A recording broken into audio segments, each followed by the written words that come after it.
My name is Joe Baker, and I write books as a hobby.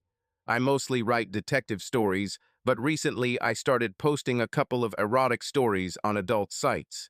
He is best known for writing about unfaithful wives and their husbands who do not allow themselves to be hurt.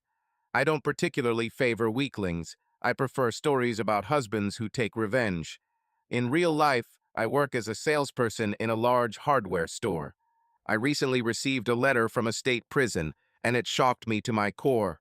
How did Jeff Johnson even know my home address? I immediately remembered the advertisement where they say, "If I can do it, anyone can do it." The question arose in my head, how many more people could find the real me? In my books, I never showed my photograph or indicated my address. This man, Jeff, asked me to visit him in prison so he could tell his side of the whole dark story. I remembered following his case on TV and in the newspapers. He was considered insane and tried to use mental illness as a defense, but when that didn't work, he simply declared his innocence. In a letter to me, he said that he would like to tell his side of the story. He claimed that his story was even stranger than those that I wrote and posted on the internet. All this was connected with revenge and betrayal of his wife. I don't know why I did this, but I called the prison and asked if I was allowed to visit him. I explained that I had received the letter and that Jeff had read my stories. He said that was why he thought of me and decided to see if I would like to hear his version of events. In the letter he wrote, "I read all your books and stories on the internet. I like the way you tell stories. I finally decided to tell my version. I give you permission to write my story. I don't think this will change anyone's mind, but I have to deal with it. Maybe this will help my family cope with this easier." Only his parents and a recently born son remained in his family. He was still officially married to Darcy, his wife, but no longer considered her part of his family. We knew we only had 2 days and decided not to waste our time. "First of all," Jeff said, "I want to say that I am innocent. This is true. I want you to try to look at history from my point of view. I don't expect this to change your mind, but I think I know how I was set up." Damn it. From the very beginning, he protests his innocence. I wonder how many people behind these bars say the same thing. I told him I would try to be impartial and look at both sides.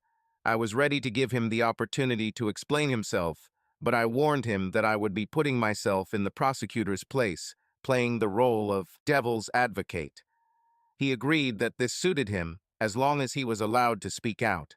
Jeff, with a slight grin and what seemed like casual confidence, told me that his family seemed to have money. I knew this myself. It was enough to glance at the headlines in the newspapers, where eminent families of our city were periodically mentioned.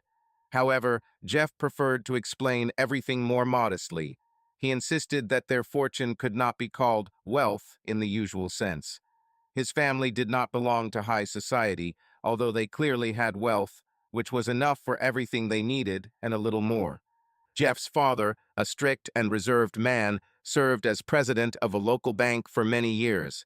A figure both powerful and secretive, he was rumored to have kept the bank stable even in difficult times. Jeff, as one might expect, was expected to continue the family business. Shortly after graduating from college, despite his youth and perhaps lack of experience, he got a job at a bank, where less than a year later he was promoted to vice president. This did not surprise anyone in the city. Everyone understood perfectly well that the family wanted to retain influence in its own hands. However, despite all this privileged background, Jeff was far from the image of the golden boy. At school, they laughed at him more than once. He was thin, even frail, and did not go to sports clubs, preferring to stay in the library or with textbooks. Many considered him a nerd, not someone held up as an example because of his power or popularity. And frankly speaking, I saw that this label stuck to him quite firmly. He graduated with honors from college at the top of his class. Well, to me, this is a true nerd, a person who values success and knowledge above everything else. Once upon a time in high school, one of the popular guys, Brad Skinner, unexpectedly decided to become friends with Jeff. Tall, with a muscular figure and a cheerful smile, Brad was a local celebrity on the football field, always surrounded by friends and fans. However, One day, he calmly but persistently told the other guys to leave Jeff alone. It was a kind of gesture of protection and partly respect. Although Brad and Jeff were hardly true friends, they developed a strange, almost silent connection. Jeff helped Brad pick up a couple of items, and both perceived this as a kind of unspoken agreement. After classes or during breaks, they practically did not communicate. Their worlds remained separate, intersecting only at rare moments. When they met again 5 years later at a reunion, life had already taken them down different paths. Now both were adults and were no longer talking about school subjects, but about careers and the future.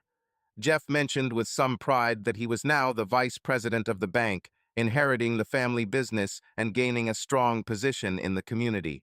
Brad, for his part, said that he worked as a foreman at a local factory, a job that he clearly liked, although it was far from a bank. There was a slight ease in his voice, as if he was still comfortable in his skin. When Brad introduced his girlfriend, Shauna, Jeff was overcome with embarrassed admiration. Shauna was dazzling. Tall, slender, with thick dark hair that fell softly over her shoulders, and a smile in which both kindness and insolence could be discerned. She radiated confidence and femininity, attracting the gaze of others, and Jeff, despite his reserve, could not take his eyes off her. Brad didn't seem to notice. He seemed to take their meeting as another reminder of the old days, when he could easily become friends with anyone simply by snapping his fingers. When they started talking, Jeff, carefully studying Shauna, noted to himself her refined, slightly exotic features. "You look like a foreigner," he said without stopping, to which Shauna smiled and admitted that she was from Denmark. Her image was literally the embodiment of northern beauty, tall, with shining blonde hair that fell in waves over her shoulders and a confident gait. Her figure attracted the eye. She was stately and feminine, with graceful forms and, moreover, was not at all shy about open outfits, in which she boldly emphasized her prominent breasts. Jeff found himself thinking that he and Brad made a spectacular couple, strength and grace, confidence and calm, as if nature had combined opposites in them that complemented each other perfectly. However, Jeff couldn't help but admit that his gaze lingered on Shawn too often when Brad looked away or was caught up in conversation with others. Bold pictures began to emerge in his imagination. He imagined her next to him, almost tangibly felt her warmth, and saw himself lying with her in the same bed in the twilight, where her laughter and touches would fill everything around.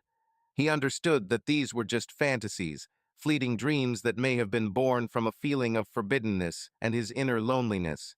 As we parted, Shauna tilted her head slightly and asked him with a slight grin if he was going to come to their wedding, which was scheduled for next month. Jeff was dumbfounded. He didn't know that Brad was preparing for this event.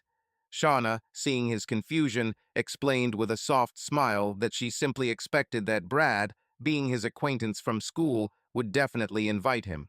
Trying to contain a slight feeling of regret, Jeff mentioned that he and Brad had not seen each other for 5 whole years, and only now had they accidentally crossed paths at a high school reunion. But he added, if Brad does invite him to the wedding, he will gladly accept the invitation and be happy to see them happy on their special day. Jeff told me that he accepted the invitation to the wedding, although he didn't quite understand why he was doing it. Deep down, he realized that he could not get rid of the attraction that weighed on him for Shauna. He had several women in college, short affairs, and casual relationships, but none of them made such a strong impression as this Amazon, as he called her in his thoughts. She was taller, stronger, more confident than any of his former girlfriends, and that strength attracted him. In the months leading up to the wedding, he found himself daydreaming about her more and more, imagining what it would be like to spend the night with her. The desire seemed almost painful, and he honestly admitted that at that time he was ready to do anything to spend at least one single time with her. When the wedding day arrived, Jeff arrived at the reception feeling both anticipation and trepidation. In the spacious hall, decorated with white and gold flowers, almost no one was familiar to him. Brad, noticing him, was momentarily distracted from the noisy pandemonium and led Jeff to a group of his colleagues, where they exchanged routine greetings. A group of workers from the factory sat around a long holiday table, and although the conversation and laughter in the air sounded casual, Jeff felt that he was the odd one out here. They communicated mainly with each other, and he was perceived more as a random guest. Conversations around the table revolved around Brad and Shauna. Colleagues admired the bride, lavishly praising her, noting her attractiveness and charm. Someone joked that Brad had caught a real queen, and those around him laughed. Jeff, watching Shauna from afar, saw how easily and naturally she interacted with the guests without hiding her radiant joy. She really was dazzling and seductive. Her outfit emphasized grace and audacity, and Jeff again felt a strange feeling, not just admiration, but also envy mixed with attraction. When a young woman joined Jeff at the table at his wedding reception, he felt as if fate had suddenly given him an unexpected gift. She introduced herself with a slightly mocking smile, and Jeff, still stunned by his meeting with Shauna, now could not believe his luck. This stranger next to him was a true embodiment of angelic beauty, ironically the complete opposite of the statuesque, daring Shauna, who had occupied his thoughts for the past month. Jeff tried to describe her to me, although words seemed unable to convey her unique charm. She was very tiny, not tall, about 150 centimeters, with an elegant, almost fragile figure, no more than 50 kilograms. Despite her fragility, there was a hidden confidence and audacity in her appearance, which especially distinguished her from others. Her hair was cut short in a sassy pixie style, with light strands falling in front of her face, giving her the appearance of a frivolous but attractive creature. Light pink lipstick softly emphasized her full lips, and unobtrusive shadows were visible on her eyelids, making her look even deeper and more intriguing. When their eyes met, Jeff felt that her gaze said much more than a simple greeting. In her dark eyes, as he described, there was only one desire, like a silent message: "I want you. Have sex with me." This hidden but direct confidence was completely unexpected, and Jeff found himself unable to look away. Her appearance seemed to light up the table. She attracted the attention of almost all the men sitting nearby with her mere presence. They cast interested glances at her, but she seemed to be absorbed only in Jeff, and he felt this invisible attraction that made his heart beat faster. Her name was Darcy Adams, and her presence seemed to fill the entire space around her. She was petite, but with proportions that attracted the eye like a magnet. As Darcy introduced herself and sat down next to Jeff, her tight blue minidress hugged her figure so tightly that it accentuated every curve, as if she was made for the outfit. The hem of the dress barely covered her hips, and Jeff couldn't help but notice her slender, smooth legs, which from knees to hips seemed to attract the eye. For a second it even occurred to him that if he had leaned a little lower, he might have seen her underwear. This both confused and fascinated him. For the first time in a long time, he felt confused, aware that he was beginning to lose control of himself. As soon as Darcy sat down at the table, the men literally perked up, not holding back their admiring glances and jokes. One after another, they began to exchange remarks with her, not missing an opportunity to note her stunning appearance. Darcy, Jeff quickly realized, was the kind of woman who knew how to command attention and loved it like the sun loves a summer day. Her face lit up with a flirtatious smile every time one of the men threw out a backhanded compliment or when the conversation touched on her appearance. She alternately glanced over the glass, then slowly ran her fingers along the thin chain on her neck, doing it innocently, but as if with a slight challenge, as if she knew that by doing this, she was attracting even more attention. It became clear to Jeff that she was a big flirt. Her laughter sounded light, playful, almost alluring, and a kind of sensual calm emanated from her, as if she knew that if she just wanted it, anyone at the table would end up in her hands. Darcy gladly accepted compliments and openly flirted, and her attractive ease made the other guests literally forget about everything in the world. When the dancing began, the men's attention immediately turned to Darcy. One after another, they took turns approaching her with an offer to dance, with almost boyish haste and undisguised delight. The other girls at the table were also attractive, but next to Darcy, they seemed lost against her background. In a blue tight dress and with a flirtatious smile, she became the center of attention, the invisible queen of the evening, around whom men literally lined up.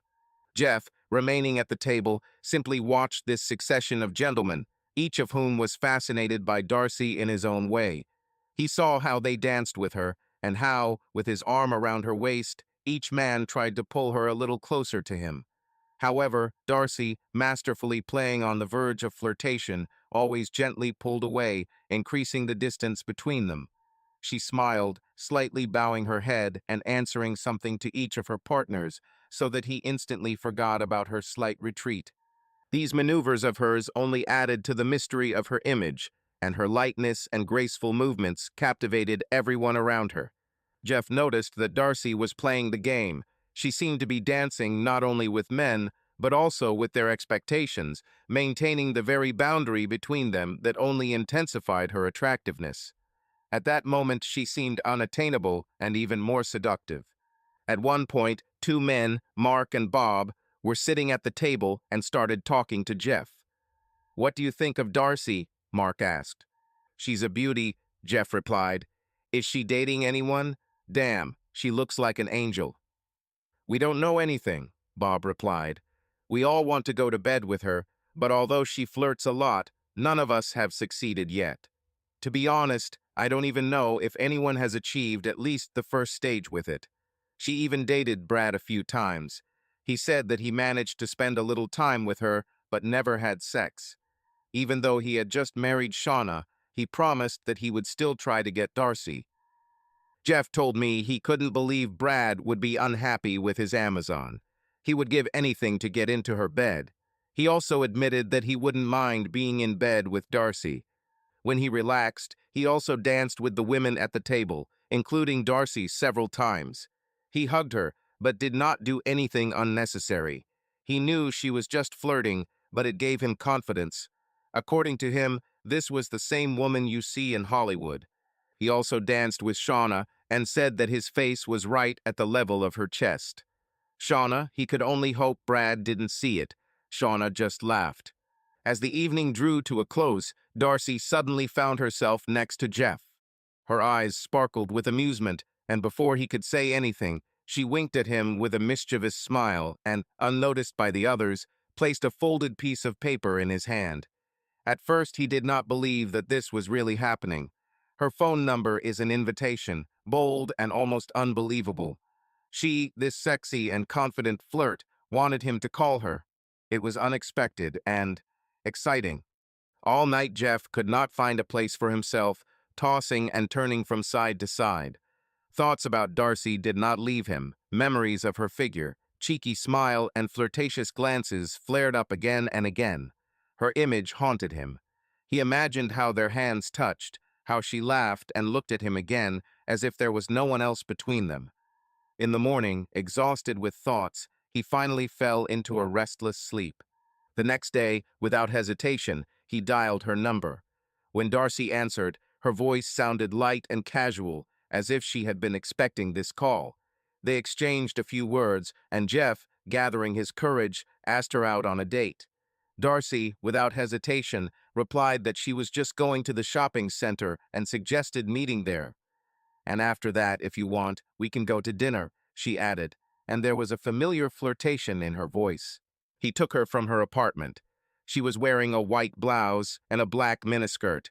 He had a hard time concentrating on driving because he couldn't take his eyes off her legs. She noticed this and simply smiled. We went to a shoe store. Darcy wanted to buy a pair of high heels. While she was trying on shoes, I stood in the opposite aisle and watched as the salesman helped her put them on. From where I stood, her black panties were visible, so I was sure that the seller could also see everything she was showing.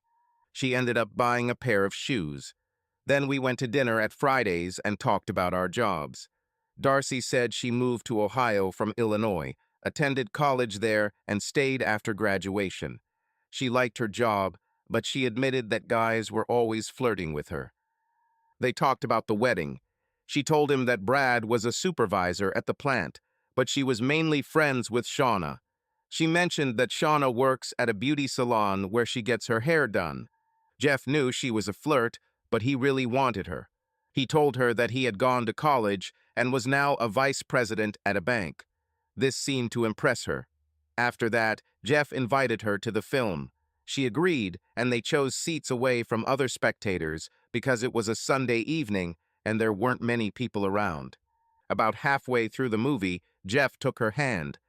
Then he put his left arm around her and leaned in to kiss her. She didn't resist. He couldn't believe that such a woman not only went on a date with him, but also allowed him to kiss her. He couldn't believe that they talked about such a woman as a simple coquette, and with him, such a weakling, she made contact and allowed herself so much on the first date. When they got to her apartment, she didn't invite him to come inside. Jeff suggested they meet again the following Saturday, and she agreed. They kissed goodbye. After that, he called her every other day after work. By Saturday, he wanted her so much that all he could think about was her.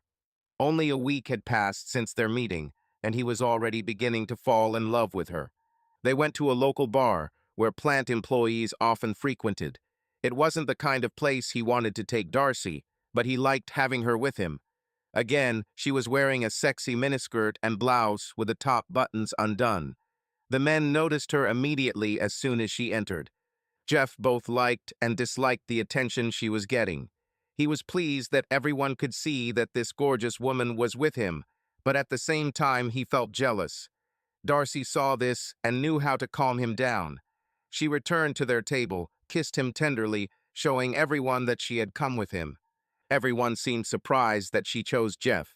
It wasn't that he wasn't attractive, but she was so charming that she could have found any man she wanted, but for some reason she chose him.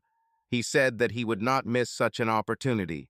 He told me about my stories where husbands want to see their wives having sex with other men, but are afraid that they might fall in love with someone else. He thought about it every time Darcy danced or interacted with another man. He didn't like the idea because he wasn't sure he could protect her if someone tried to force her. But he knew that he would do everything possible to protect his woman. That night, they went without sex again. She kissed him passionately and said that she wanted to see him again. The next week, they went to dinner and then ended up at the same bar again. Mark and Bob were there. They asked Darcy to dance, and she willingly went to dance with each of them. It irritated him, but he knew there was nothing he could do. She didn't belong to him, and he knew she was a flirt from the moment they met. I was thinking about Darcy and the other men and didn't notice when she returned to the table. She asked me to take her home and smiled mysteriously at the same time. When we got into the car, she said that dancing with other men turned her on, and that she wanted me to love her.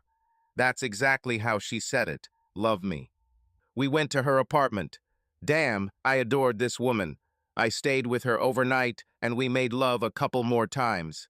The next morning, I went home an absolutely happy person, but something was bothering me.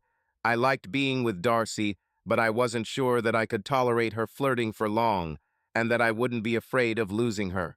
She didn't belong to me yet, and I was already afraid of losing her.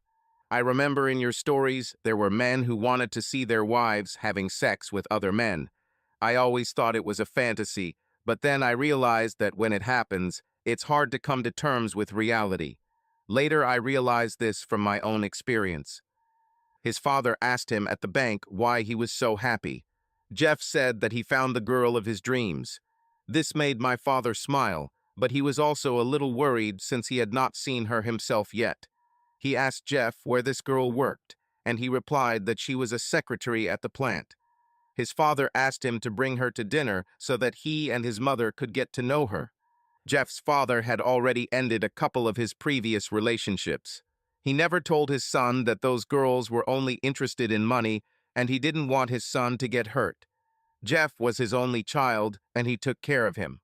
On Sunday, I picked up Darcy and took her to my parents. I also had my own apartment, but it was not very clean.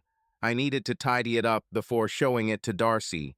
In fact, it was a condominium that I was buying. When I brought Darcy home, her parents greeted her with friendly smiles.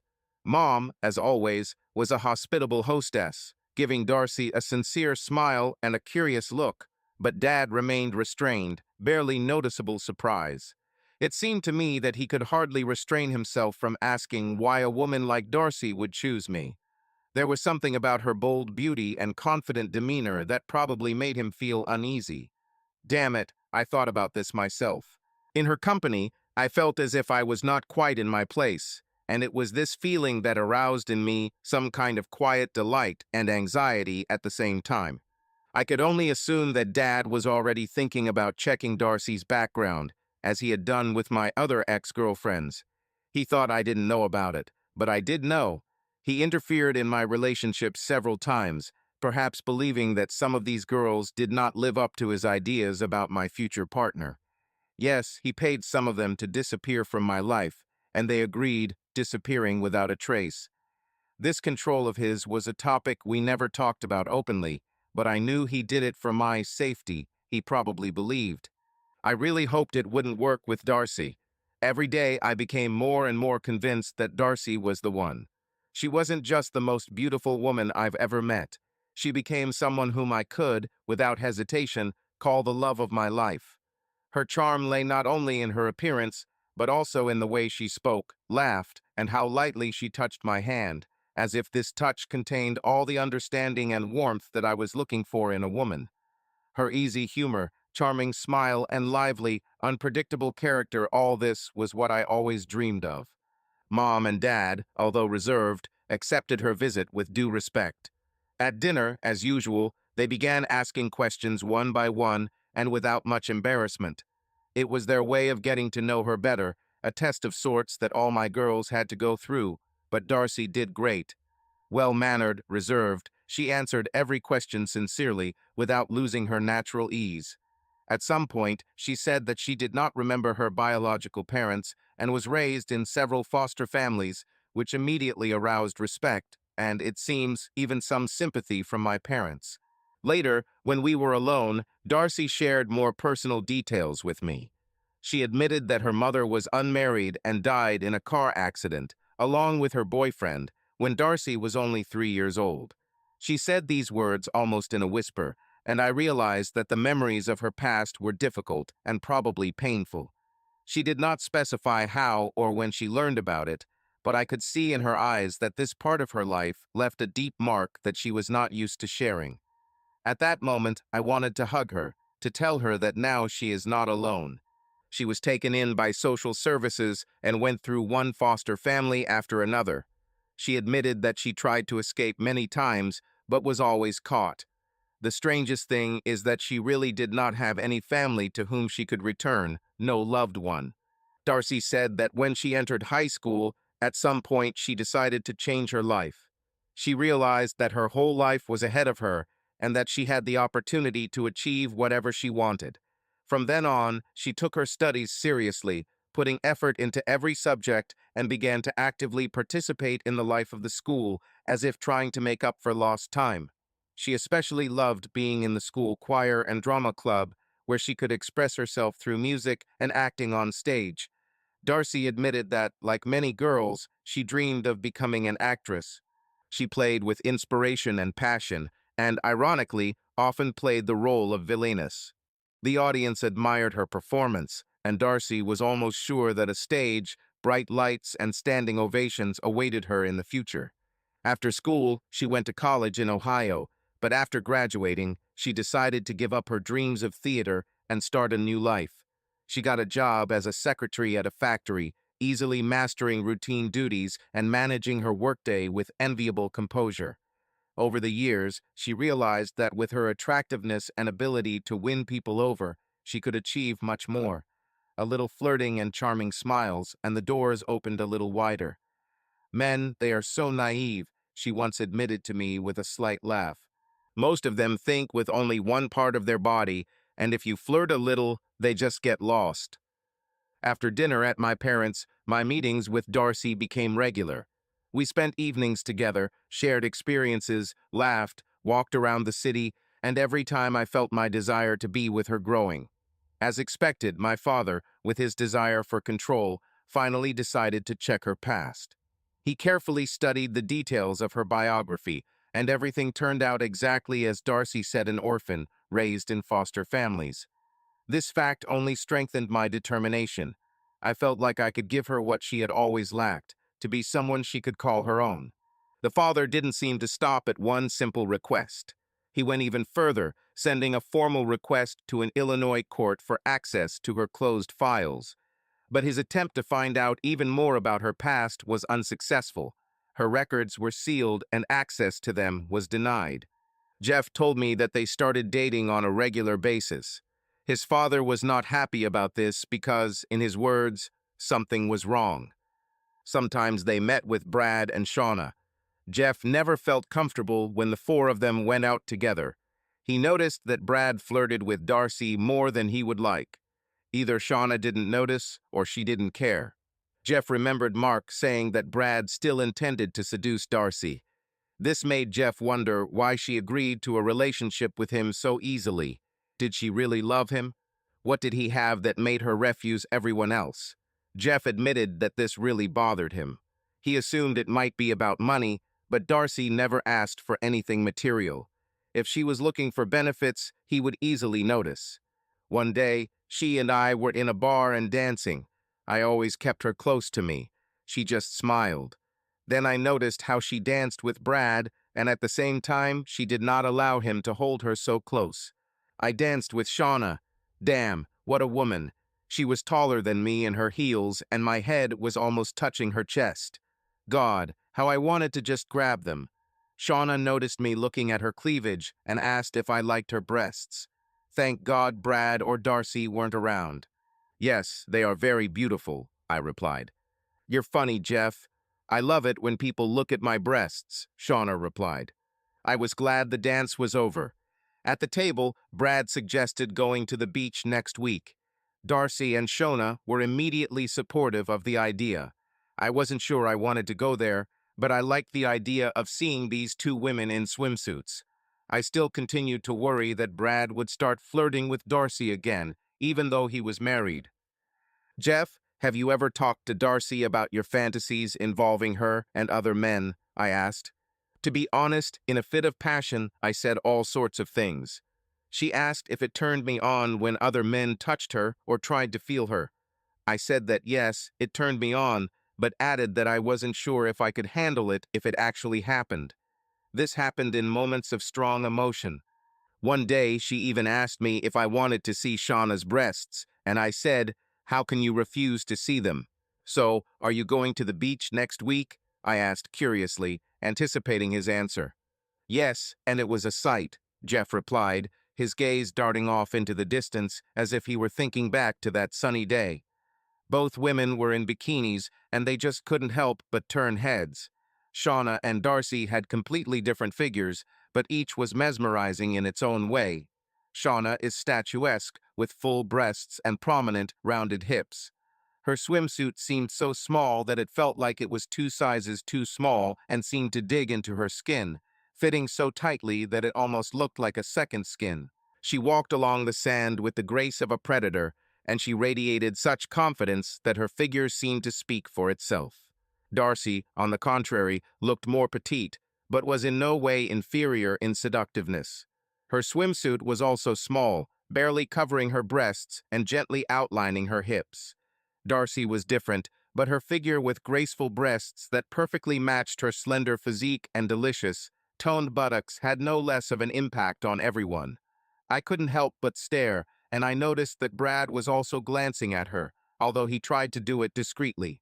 Both women, each with a unique style, beauty, and presentation, were incredibly sexy and mesmerizing, although they were completely different from each other.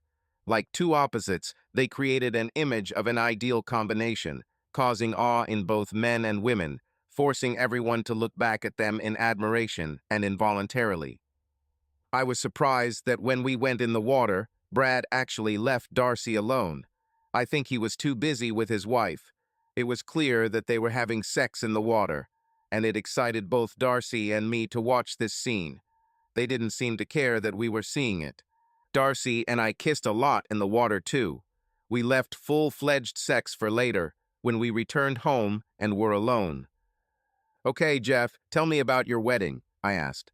A month after we started dating, Darcy suddenly looked at me, her eyes serious and even a little worried, and asked if I loved her. I, almost stunned, replied that I loved her more than anything in the world, that I could not imagine my life without her. Her face softened, and then she proposed marriage to me. It took me a moment to process her words. I simply couldn't believe that she herself had offered to marry me. Never in my life did I think that I could be with such a woman who embodied everything I dreamed of. Darcy was surprisingly practical, and a lavish wedding did not appeal to her at all. She explained that she had no loved ones in her life whom she could invite, and that she did not need noisy celebrations with a crowd of guests.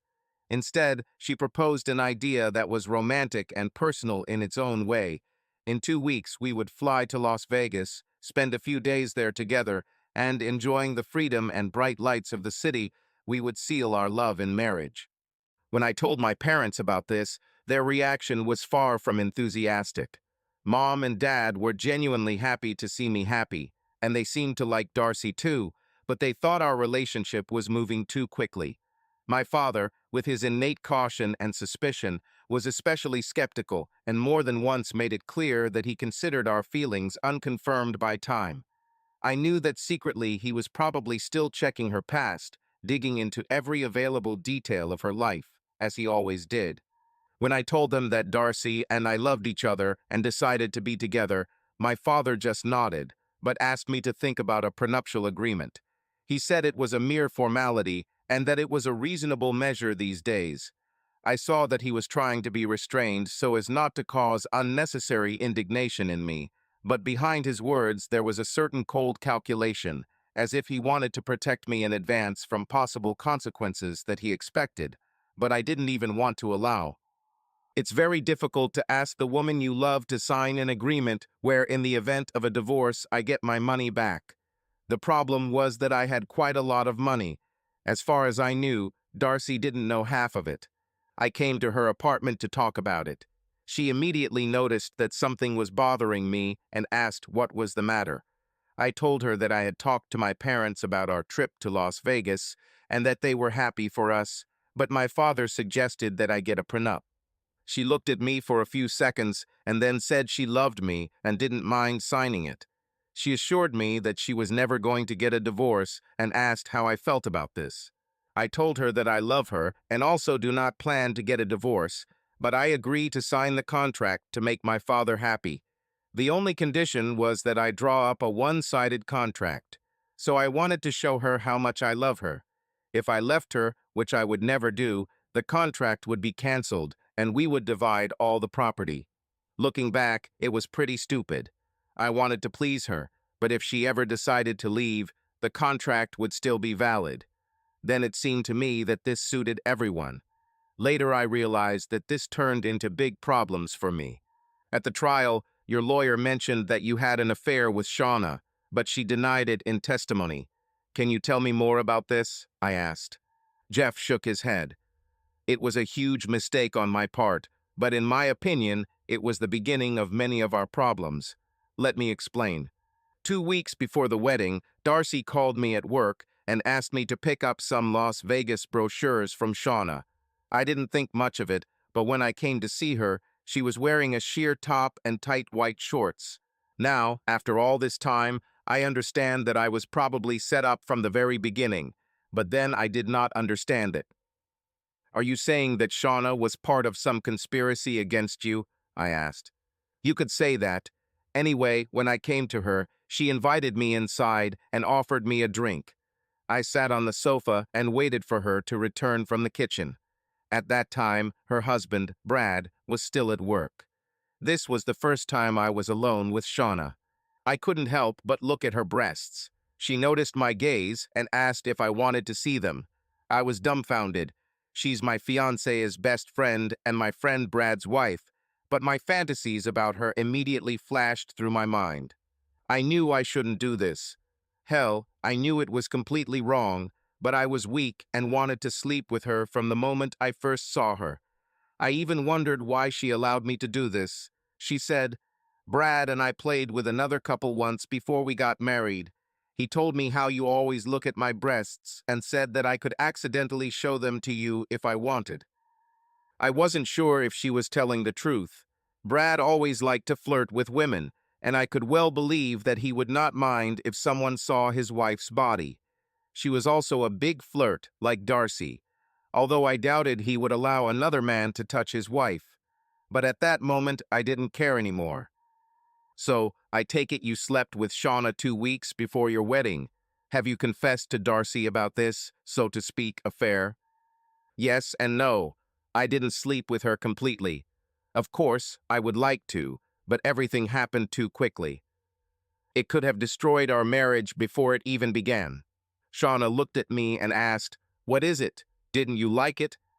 Of course I liked it, I replied, but if Darcy finds out, she will never marry me. I'm really sorry. Don't worry about it.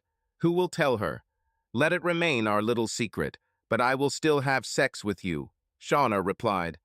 Thank you, but I don't want to cheat on Darcy. I don't want to risk losing her, I told Shauna. After that, I took the brochures and went home.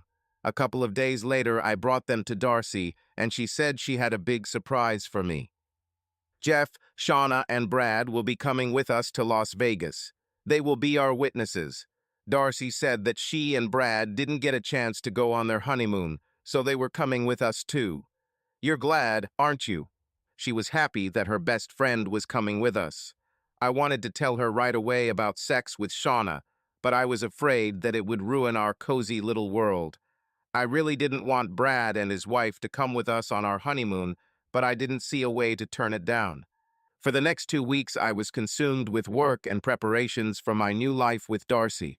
I tried to devote as much time as possible to completing all my affairs so that I could calmly devote myself to our upcoming trip to Las Vegas and the wedding. In the evenings, Darcy and I worked on her moving into my apartment, giving the house cozy, feminine accents. Her presence immediately transformed the space.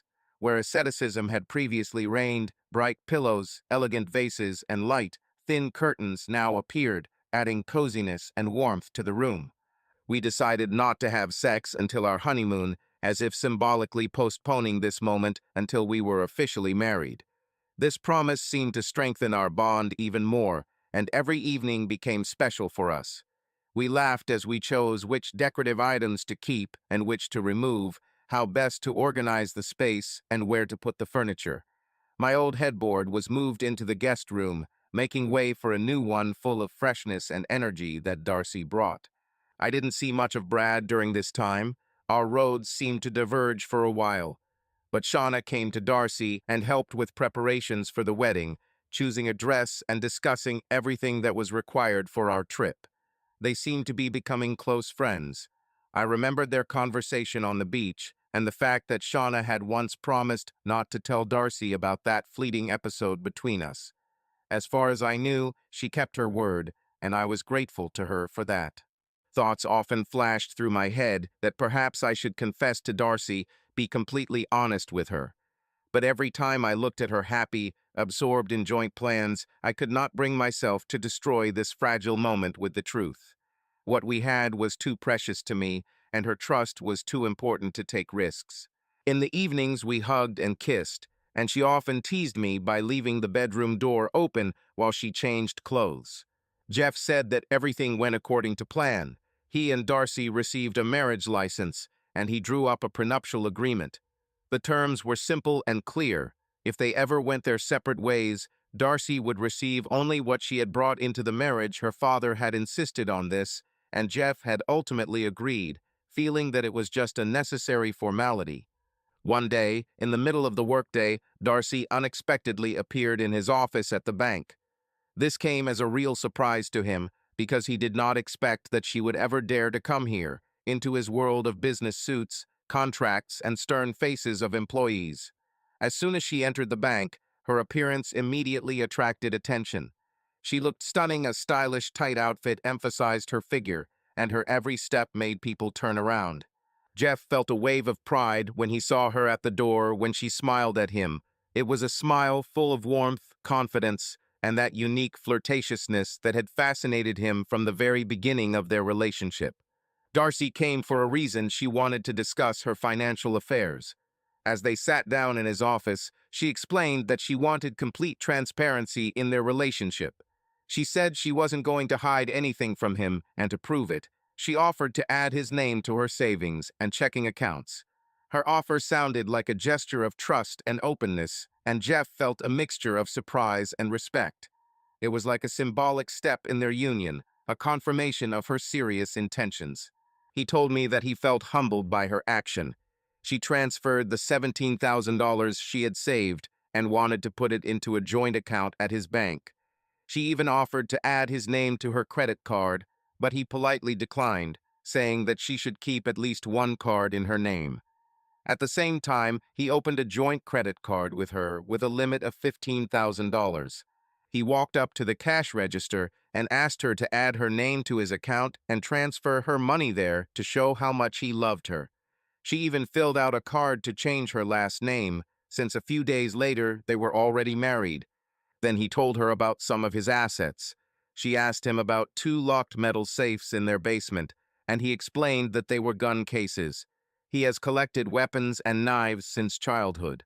He rarely used them, but enjoyed collecting special items, especially pistols, swords, and machetes. That night, he showed his collection to Darcy and Shauna. He didn't even know the exact value of the collection, but he thought it might be worth between 5 and 6 figures. They were amazed by his special collection. Darcy hugged and kissed him for trusting her. She really wanted to win his complete trust. He told me that Darcy looked so happy that he trusted her. He had over $25,000 in his checking account. He also added it to one of his major credit cards. He didn't tell her about his special savings account, which he inherited after his grandfather died several years ago. This money was invested and was now valued at $250,000. For now, he left this account in his name only. The apartment cost $250,000, but he still owed about $100,000 on it. He filed paperwork to add it to the loan agreement. He did everything he could to show how much he cared about her. That night, they hugged and kissed, but did not make love, as they had both decided to abstain until marriage. He still wasn't happy that Brad and Shauna were going with them, but it was his future wife's wish, and he wanted to please her. Jeff said their journey got off to an even better start than he could have imagined. As soon as they landed in Las Vegas, the city immediately enveloped them in bright lights and a vibrant holiday atmosphere. Darcy and Shauna have pre-booked rooms at a luxury hotel.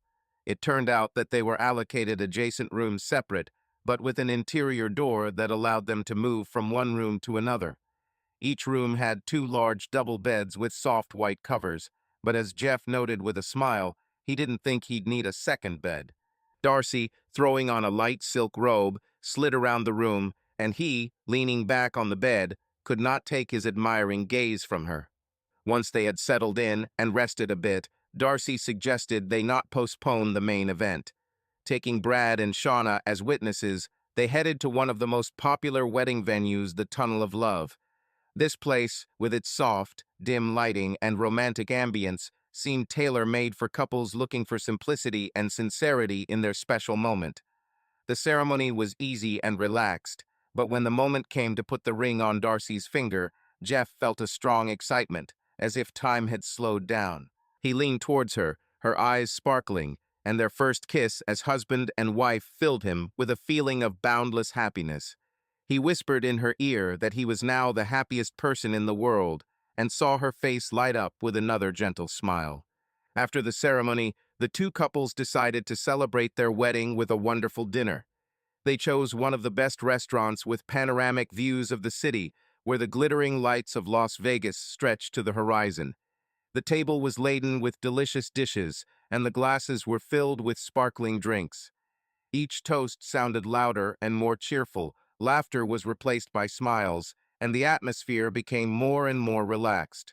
After dinner and drinks, they attended a theatrical performance with detective mystery elements. Jeff mentioned that Darcy and Shauna loved crime, shows like CSI, Criminal Minds, and Dexter. They loved to guess who the criminal was. After the show, they returned to their room. They wished Brad and Shauna good night, agreeing to meet the next day. As soon as they were in the room, Jeff made love to her. Jeff told me that it was like this every night of their honeymoon, and he loved it. During the day, they all relaxed and had fun. In the evenings, there was a lot of drinking and dancing, and the nights were given over to love. Everything went well until the last evening came. Jeff said that on the last evening they drank and danced out of habit. Darcy and Shauna went to the ladies' room, and Brad took a moment to turn to Jeff and tell him that he knew he slept with Shauna before the wedding.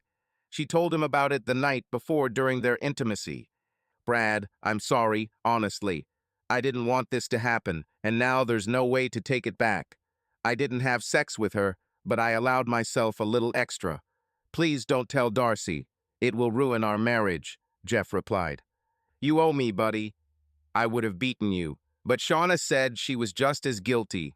If you don't want Darcy to find out about everything, you better agree to what I want to do today. Otherwise, your marriage will be over before it even begins. What are you going to do? Jeff asked.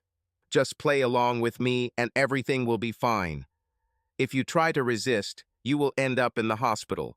At this moment, the ladies returned. Brad ordered more drinks, and everyone started dancing again. Brad invited Darcy, and Jeff began to dance with Shauna. He asked if Brad knew about what happened between them. When Shauna confirmed that Brad did find out, he asked how it happened. We had sex. Somehow it happened that I accidentally called him Jeff. He immediately got angry and asked where it came from and if I had sex with you. I couldn't hide the truth from him any longer and said that we didn't have sex, but we allowed ourselves too much.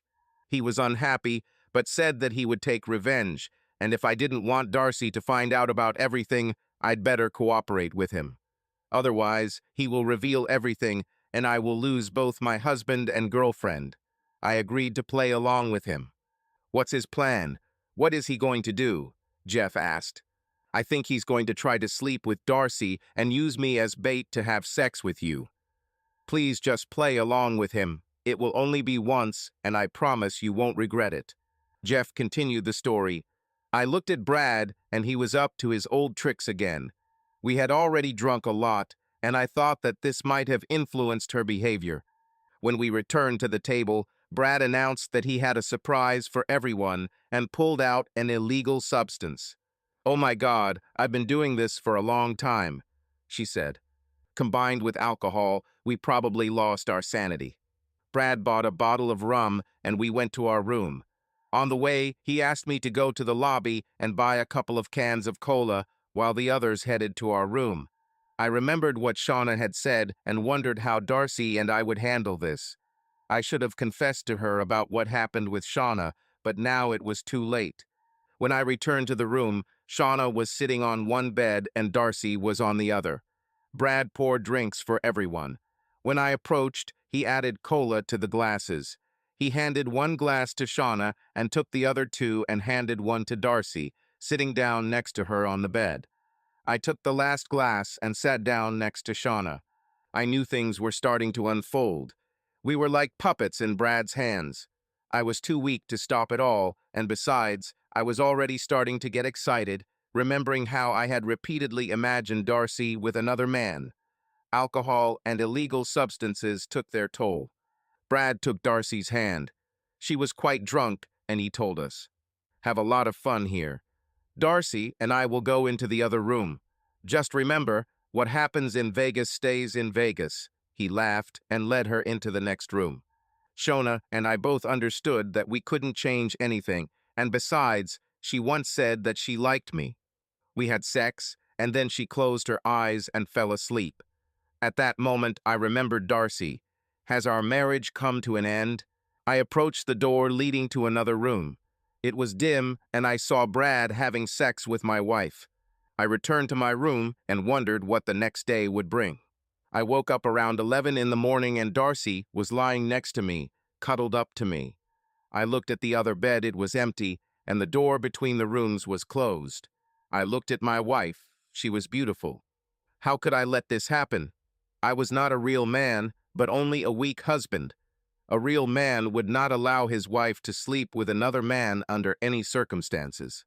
While I was looking at her, she woke up and looked at me. "Jeff, I'm so sorry. I shouldn't have let this happen. Please forgive me," she said. I couldn't believe she was apologizing to me.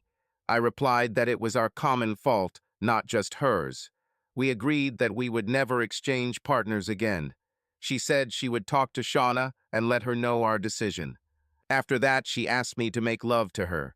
She said that Brad was too rude and that he would treat any woman just as badly. I, according to her, knew how to really love a woman, and that's why Shauna agreed to the exchange. Darcy admitted that she told Shauna that I was a good lover. Jeff, now more than ever, we both need tenderness and love, she added. She was right. Afterwards, we rested for about an hour before getting up and showering. When she got dressed for the day, she looked great again. She said she wanted to talk to Shauna alone and that she would meet me downstairs for lunch. I went and took a table, deep in thought about the night before while I waited for Darcy. I no longer trusted Brad and was about to tell Darcy that I preferred not to interact with the pair anymore. About 20 minutes later, Darcy and Shauna came down for lunch. They told me Brad was still sleeping it off. It was difficult at first to be in the same company as Shauna until Darcy said, Shauna and I decided that this was an isolated experience. She'll talk to Brad later and explain everything to him. We'll all just chalk it up to a new, but not repeatable, situation. Later, when we were driving home, Brad told me that he talked to Shauna and that it was the only time. He loved his wife and did not want to lose her. After that, everything seemed to be back to normal. Jeff told me that he and Darcy had gotten their married life back on track. Both worked, and they often went out to dinner or cooked together at home. Every night they either made love or just fooled around a little. Since then, they have never dated Brad and Shauna together, but Darcy and Shauna have remained best friends. Since Brad worked the second shift, Shauna would often come over, and the three of them would watch TV. These two women were obsessed with crime TV shows. I don't know how many times they said they could have planned the murder better than the writers on those shows. About a couple of months after their wedding, Darcy asked Jeff if he would mind if she and Shauna started having girls' night every other Friday night. They were going to go shopping, have dinner, and maybe watch a movie. He didn't like the idea too much, but he understood that women needed their time, and besides, it freed him from shopping, which Darcy adored, but, on the contrary, tired him. On the evenings when Darcy went out with Shauna, he usually surfed the internet and read various stories. Jeff soon began to worry whether Darcy was faithful to him. He came across many stories about cheating wives, and this began to worry him. He didn't say anything to Darcy, but he started checking a few things, like her phone bills and her email, which he knew the password for. He even checked her underwear after evenings with Shauna. However, he never found anything suspicious. He noticed that every time Darcy returned home from such evenings, she was excited and ready for sex. This made him happy, but also made him wonder why. He did not want to offend her with suspicion and continued to take advantage of her mood, as they say, without looking the gift in the mouth. Several times he watched her exits. He felt awkward sitting in the car and watching, but he wanted to know where they were going. They always left around 6 in the evening and returned home before midnight. Darcy often said that they went to stores and always brought home shopping bags. He didn't mind her shopping, knowing they could afford it. On the days when Darcy dressed up more sexually, he felt even more uneasy and followed them. One of these evenings, they stopped for dinner, and Jeff was sitting in the car nearby. After that, they went to a large lounge outside the city that he had never been to before. The establishment was huge and had an entrance fee for men. Jeff always dressed neatly, paid the entrance fee, and headed inside. He wasn't sure what he would say if Darcy noticed him, and he began to doubt his decision. He found a place on the balcony where he could see them without being noticed. He ordered a drink and just watched. Darcy and Shauna danced on the dance floor, both looking great. They stayed on the dance floor for 2 songs, and when they returned to the table, there were 2 additional drinks there.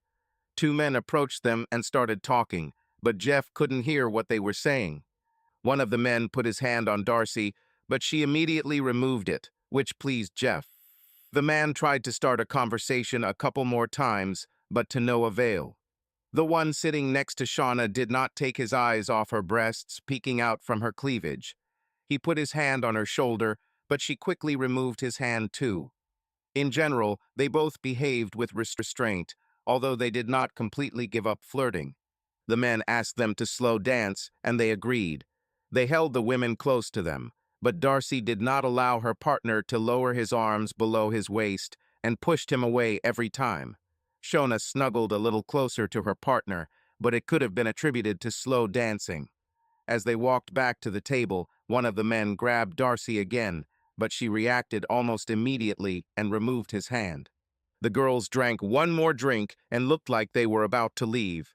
The men were unhappy, but they could not do anything. Darcy and Shauna headed for the exit, while Jeff walked down the stairs and out the other exit. He had plenty of time to get home and settle down on the couch before Darcy arrived.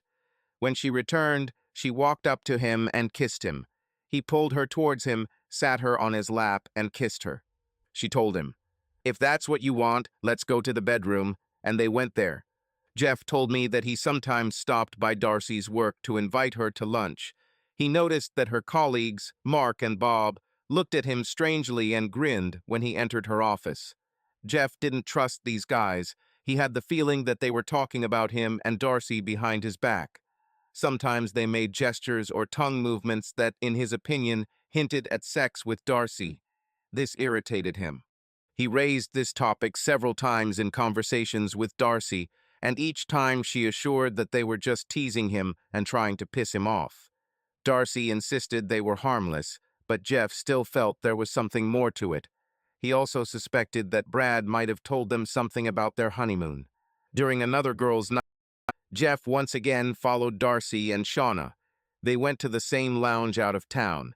He couldn't understand why they would travel so far just for a dance and a few drinks.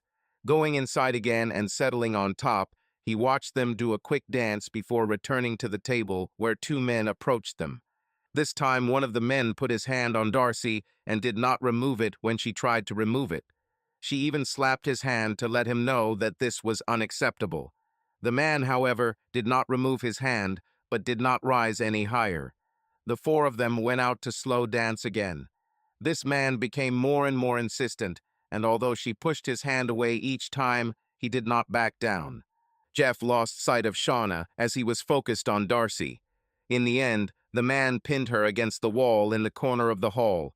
He seemed to insist on his own, and she tried to push him away. The loud music made it hard to hear her screams, even if she was trying to call for help. Jeff moved to go downstairs to intervene, knowing that Darcy would most likely be angry with him for following her. However, when he was about to approach, he saw Shauna hitting the man in the face. The security guards quickly arrived and took the man out of the club, and his friend followed him. Darcy and Shauna returned to the table, where the guards apologized to them and offered them a free drink. Jeff, meanwhile, decided to go home. He watched TV until Darcy returned. She looked a little shocked, but without saying a word, she walked over to him, sat down next to him, and they just went to bed. That night, she asked him to just hold her, and he realized that the situation really hurt her, even though she didn't say it. The next time he followed her, they went to a women's bar. Jeff was stunned. He couldn't get inside, and as he turned to leave, he noticed that Darcy probably recognized his car. She returned as usual, and when she came home, she was incredibly excited. Darcy didn't say anything about whether she saw his car or went into the bar. The next girl's night out completely changed his life. The next day, around 5 o'clock in the evening, Jeff received a call from Darcy. She reminded him that after work she was going shopping and to the movies with Shauna and wouldn't be home until midnight, depending on when the show ended.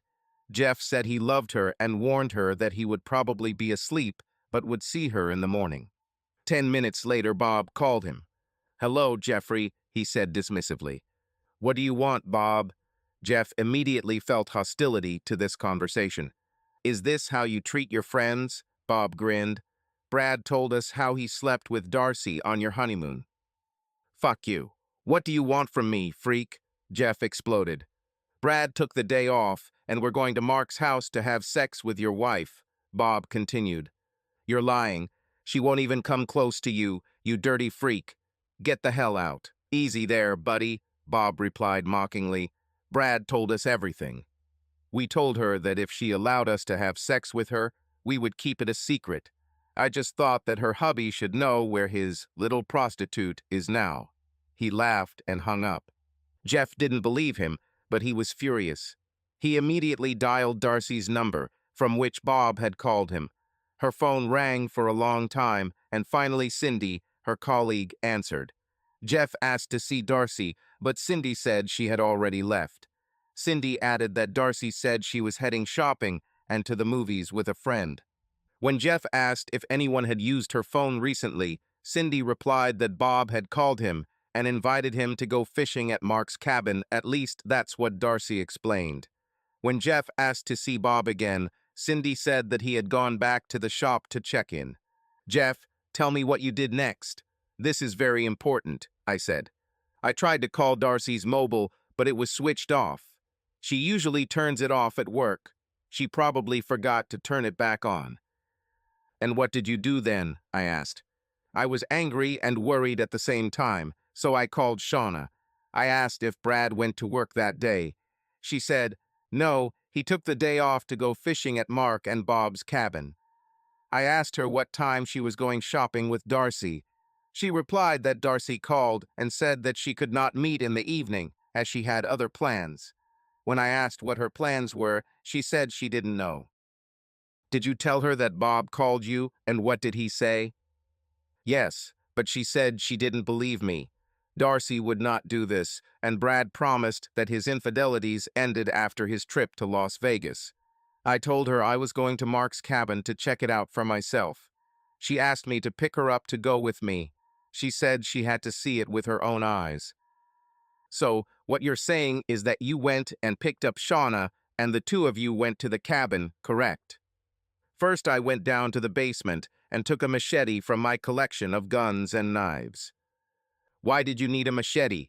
Why didn't you take the weapon? I only took the machete for protection. I didn't intend to kill anyone. I thought if I picked up a gun and saw someone with Darcy, I would probably shoot them. So you took the machete, picked up Shauna, and headed to the cabin. I was pretty shocked when I came to see Shauna. She gave me a couple of pills and beer to calm me down. She said she wouldn't go with a madman. I want to clarify something. It takes about 20 minutes from my house to Mark's hut, and about another 10 minutes from the hut to the shopping center along country roads. Okay, Jeff, what happened next? Don't miss anything. Shauna and I went to the cabin. For some reason, I felt sick. Shauna must have noticed this and asked if I wanted her to drive. I replied that there were only a few miles left and I could get there. But I admit, I really felt bad. What happened when you arrived at the hut? I saw 3 cars there, Brad, Mark, and Bob. I looked around, but didn't see Darcy's car. This made me happy. I took the machete and walked to the front door. He could barely stand on his feet, feeling very sleepy. I held on to the doorknob so as not to fall. Where was Shauna at that time? Don't know. I don't even remember if she got out of the car. So, did you knock or just walk into the hut? I opened the door and couldn't believe my eyes. The next thing I remember is blacking out. What did you see before you passed out? All 3 were dead. Then I still didn't know what happened to them. I was knocked out. What happened when you woke up? How long were you unconscious? I think about an hour. I'm not exactly sure. When I woke up, I was crazy. All 3 men were still lying on the floor. Now I could see that each of them had been shot, and also someone had used my machete, which was lying next to me. Where was Shauna when you came to? I don't know, she wasn't there. I don't remember anything after I opened the door. What did you do next? I was terrified. Next to the machete was my weapon that was used to shoot them. I panicked, grabbed my weapon and machete, and ran to the car. Why didn't you call the police? I wasn't myself. I just wanted to get out of there. I jumped into the car and drove as fast as I could. When I got onto the highway, the police stopped me. They stated in the report that I was driving at high speed and was driving erratically.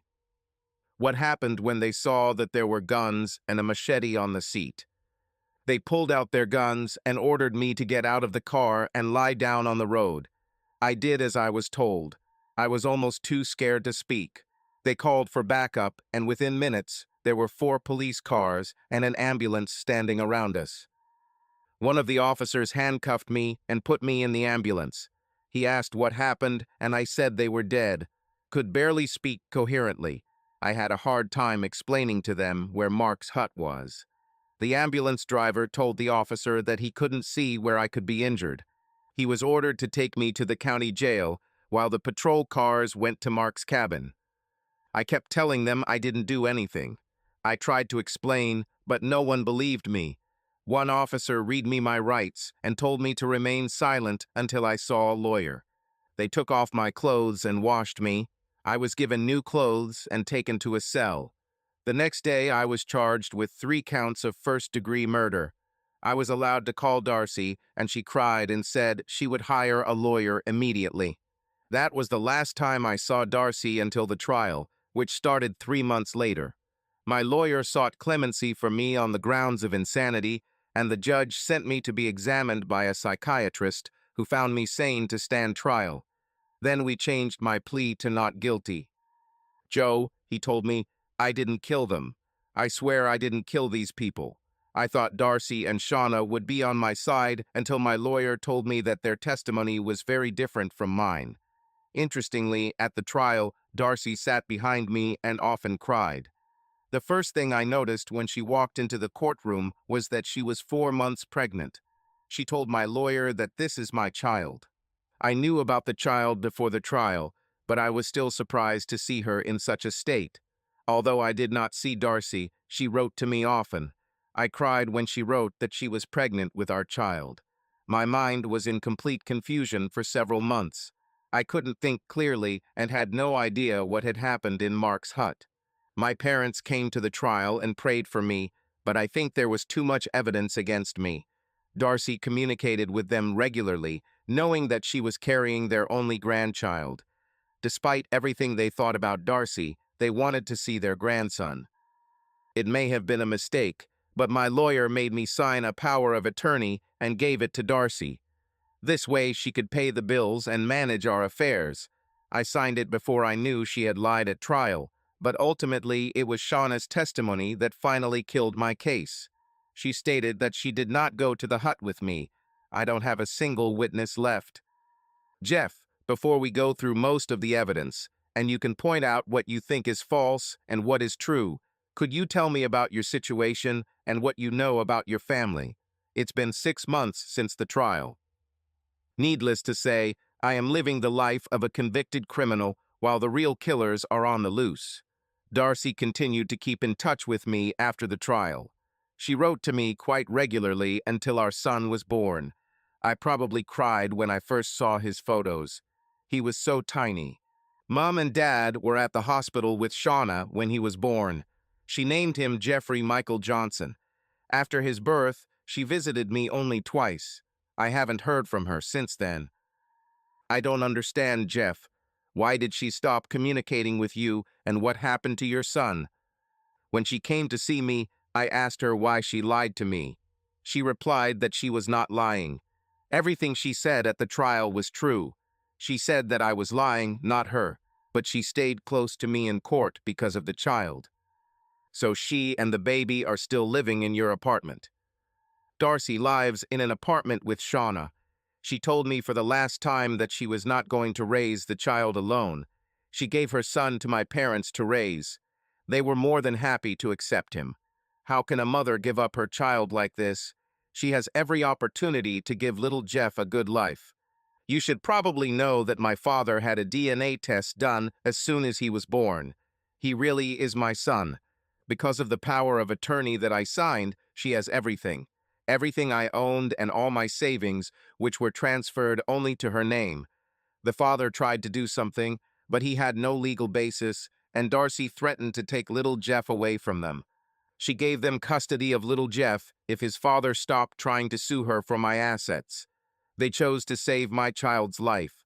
Since I was an only child, this would be their only grandchild. The father became convinced that she had renounced her parental rights even to meet with him. You mentioned, or at least your lawyer suggested, that Shauna, and maybe even Darcy, were the killers. Do you really think so? What did they gain from killing the three men? And if so, why didn't they kill you? Yes, I really believe it. I'll explain my theory later, but they did it for the money. I'll start with Shauna. She is a real slut. From the very beginning, she tried in every possible way to seduce me. I don't know if she was like this with other men. The more I thought about it, the more I became convinced that she and Darcy had set me up. Isn't that a bit far-fetched, Jeff? Not at all. I had a lot of time replaying my life in my head over and over again. It was Shauna who seduced me at her house that first night. It was she who suggested going to Las Vegas together. In fact, she didn't want to be with me. She was setting me up. I'm sure Darcy was aware too. She didn't need Brad, but she liked the sex he gave her. At home, I heard him and Darcy talking. They often laughed at Brad and his friends. They said they could force them to do anything. I guess I didn't think much about it because I wasn't particularly interested in those guys, but they didn't deserve to die like that. And how did Shauna succeed financially? I asked. I get a lot of information in letters in prison. It's hard to believe that people write to me all the time, and it's not always hate mail. I heard that Shauna bought a $100,000 life insurance policy on Brad shortly after they got married. The payment was doubled on accidental death, so it was $200,000. His insurance at work was $50,000 and also doubled in the event of an accidental death, giving her another $100,000. Plus, she received ownership of all their property. Trust me, she lives very comfortably now. Let's talk about Darcy. What did she get? Do you think she did it for the money? If you think she was involved in the murders, then why did she let you live? Why didn't I kill you too? At this stage, I was just trying to understand all of Jeff's ideas and assumptions. There was no evidence that Darcy was lying or was in any way involved in the murders. I wanted to understand how Jeff saw the whole situation. Darcy and Shauna were interrogated many times, but both had solid alibis. Joe, I haven't told anyone what I'm about to tell you now. I truly believe Darcy was involved. There could be many reasons why I wasn't killed, but I still don't understand why. It seems like there is something out there somewhere that has never been revealed. I don't have the slightest idea what it is. I can only say that to this day, no matter how pathetic it is, I still love Darcy, although I hate her for destroying our family, which could have been. Everything was going so well until she ended it all that night. Financially, she is set for life. I had over $250,000 in stocks and bonds. Technically, they still belong to me, but through a power of attorney, she has complete control over them. Our apartment, where she now lives with Shauna, is valued at more than $300,000. My father got me a job in a bank with a good salary for the next 3 years. I'll make $80,000 a year for 3 more years without even working there. The money is automatically deposited into our joint account, which is managed by Darcy. The irony is that she doesn't just take the money and leave. She lives a normal life, as if we were still together. She will never divorce me because of a prenup. If I even try to file for divorce, she will take everything. I also know that my collection of guns and knives is worth a lot of money. She wasn't trying to sell anything. To be honest, I would say that, despite how it sounds, I still believe that Darcy loves me. Probably not at the very beginning, but over time, as we were together and making love, I think we really got used to each other. Somehow she had an evil plan, and she was going to carry it out, regardless of her feelings for me. I believe little Jeff was a surprise she didn't plan for. She was too attached to him to get rid of the pregnancy, but at the same time she did not want to raise him. I think that's why she gave his custody to my parents. Looking back, I think she had a hidden hatred for my father. She always spoke politely to him, but I think she had a deep-seated contempt for him. I have no proof, but I always felt it. My mom and she always got along, and I believe she knew that Mom loved little Jeff and would give him a good life. You must understand that I have no evidence other than my own guesses. I doubt the truth will ever come out. I have nothing to hide and nothing to lose. I just decided I wanted my story to be told. Maybe someday someone will look back and say, you know, Jeff Johnson actually told the truth. Maybe I'll live to see the day when some kind of justice will prevail.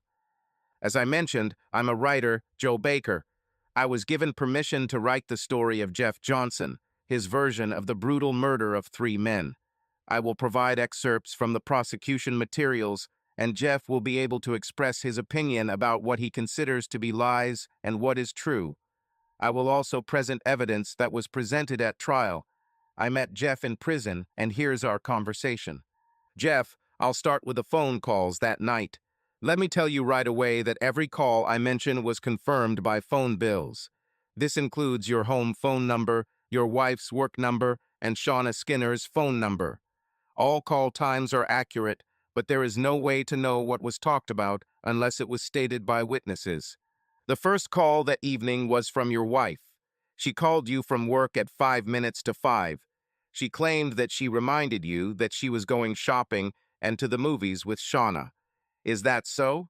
Do you agree that that's what she said? Yeah, that's what she said, Jeff replied. The next call was from Bob at 5:10. According to you, he said that Brad told him that he slept with your wife on your honeymoon, and that he, Mark, and Brad were going to go to Mark's cabin to take turns sleeping with Darcy. Does that describe the conversation pretty accurately? Yep, that bastard said Darcy agreed to sleep with them if they kept quiet about our honeymoon. I knew Darcy wouldn't do something like that, but I can't say it didn't make me angry. You told your lawyer that 10 minutes after that you called your wife's work number, but she wasn't there, so you spoke to Cindy, another woman from the office. This is true.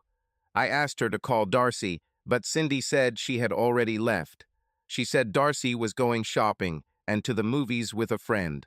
I asked if anyone had used her phone recently, and Cindy said Bob called me to invite me to go fishing at Mark's cabin, or so Darcy said. When I asked to see Bob, she replied that he had already left the workshop to check in. We're already having a problem with what Bob told you. Unfortunately, he is dead, and we cannot corroborate this conversation, but the prosecution had a problem when they heard from your lawyer that Bob allegedly told you these things. Why would he do this? Why would one man call another and say, "I'm going to sleep with your wife"? This seems unreasonable. If we follow your version, we would have to ask who put him up to this: Brad, Mark, or even Darcy. Do you understand why this is hard to believe? But that's why you went to the cabin. Even Darcy said in court that Bob was going to call you and invite you to go fishing with Mark and Brad. Cindy said something similar, although she admitted that she didn't hear the conversation between you and Bob. I understand that no one believes me, but that's exactly what was said, Jeff responded. Then you called Darcy's cell phone, and like you said, it was switched off, but you didn't even leave a message. Why? I didn't know what to say. She said she was going shopping and to the cinema. She planned it days in advance, or so she told me. I didn't want to leave a message because I was hoping what Bob said wasn't true. After that, you called Shauna. According to you, she also said that Brad went fishing with Bob and Mark, taking the day off. When you asked her what time Darcy was going to pick her up, she said Darcy called and canceled their appointment. When you told her about the call from Bob, she didn't believe you. After that, you told her you were going to go to the cabin to sort things out, and she wanted to come with you. You said you'd pick her up. It takes about 20 minutes to drive from your house to her house. Is this all true? Yet she said she didn't believe me and wanted to see for herself if Darcy was with Brad. Jeff, you know that Shauna stated in court that you called her, and she actually said that the men went fishing and she was going shopping with Darcy. She also stated under oath that she never went anywhere with you, and telephone records showed that she and Darcy did not speak at all that evening. She lied. I can't prove it, but she lied. She came with me to the hut. Jeff, Darcy, and Shauna said the same thing. They went shopping and to the cinema. Darcy had receipts for the purchases, and the receipts included a time frame that corresponded to the time of death determined by the medical examiner. How do you explain this? Shauna was with me when I went to the cabin. This is true. If this is so, then who shot the 3 men? They were killed with your own weapons, from your personal collection. According to you, They had already been shot and possibly dead when you opened the door and lost consciousness. Later, you say that when you came to your senses, it seemed that they were killed with your machete, which you took for self-defense because you didn't want to kill anyone. Again, these are your words. The women had tickets for an 8-hour show. After you caused a scene at the police station, a wanted notice was issued for your wife. Her car was found outside the cinema, and Darcy and Shauna were leaving the cinema when they were stopped by the police. They were both surprised and even a little hysterical when they heard the news that Brad had died and that you were a suspect. They were even more surprised when they learned that Bob and Mark had also been killed. As a result, the police took them home and questioned them about their whereabouts since 6 p.m. They said that they were together, showed receipts for purchases, and of course were seen in the movies. Various sellers saw them but could not confirm the time as they were busy, and it was a Friday. The time on the checks, however, generally confirmed their words. They may have dated at some point, but I believe they committed the murders. I've had plenty of time to think about it, and I have an idea how they could do it. The problem is that I have no proof. My main problem is, why did Darcy do this to me?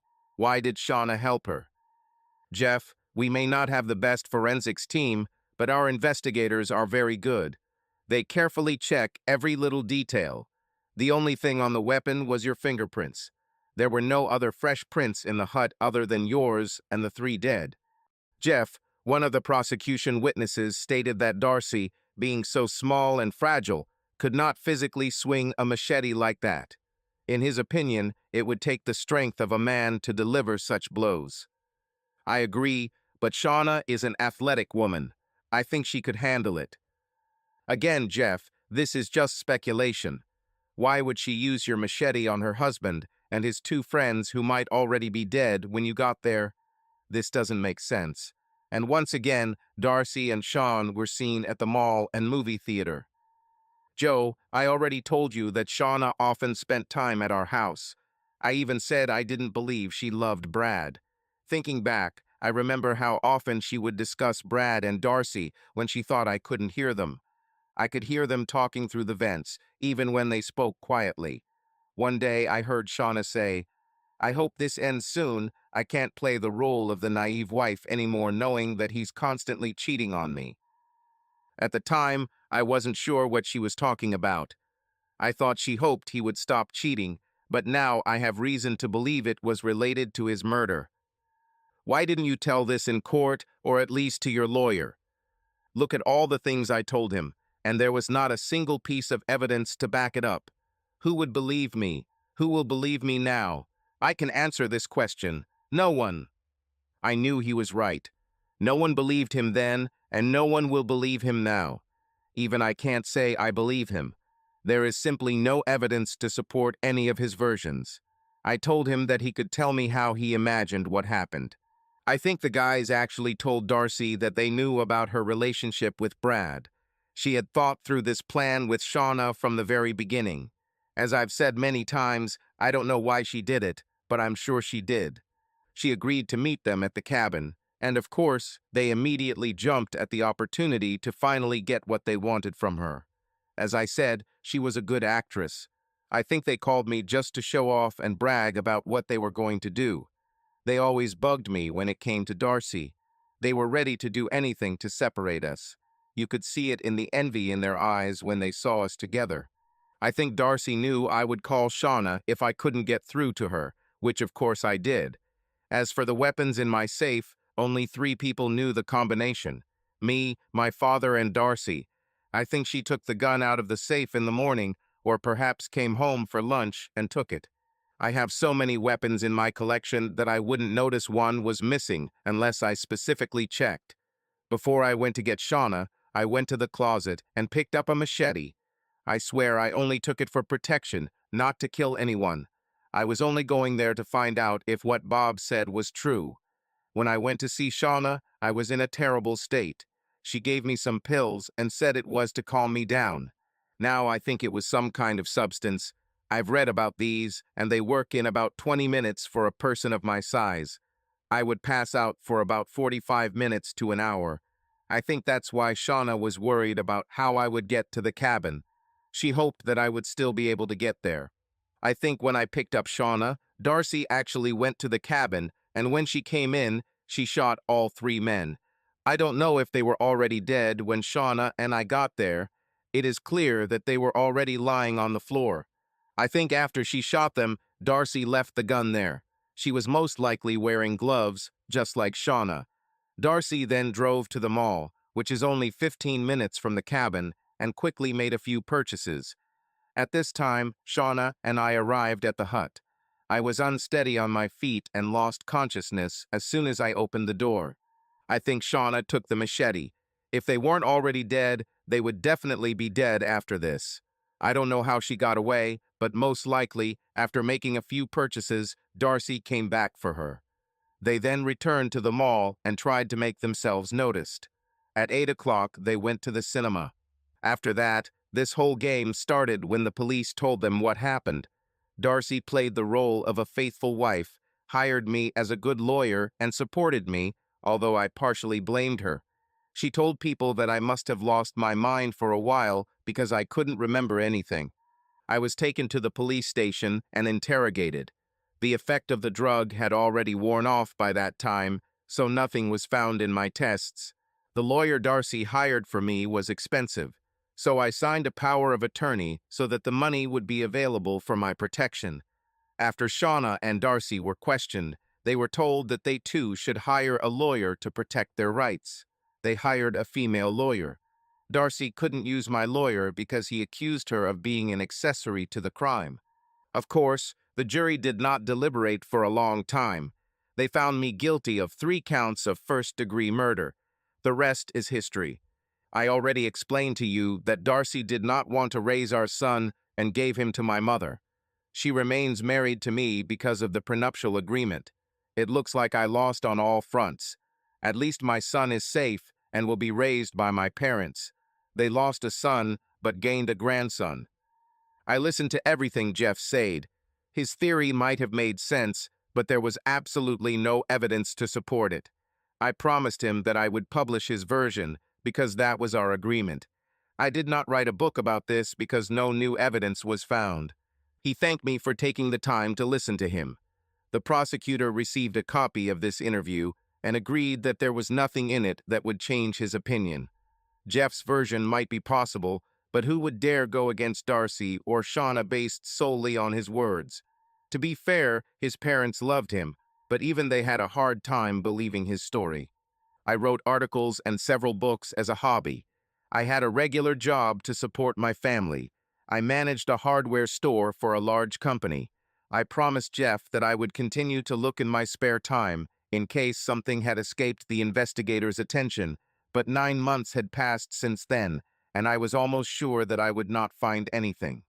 My wife didn't like that I was paying any attention to it at all. I think she was worried about me, but I told her I was fine. She said that she watched the whole trial on TV and that Jeff sat in court with a straight face.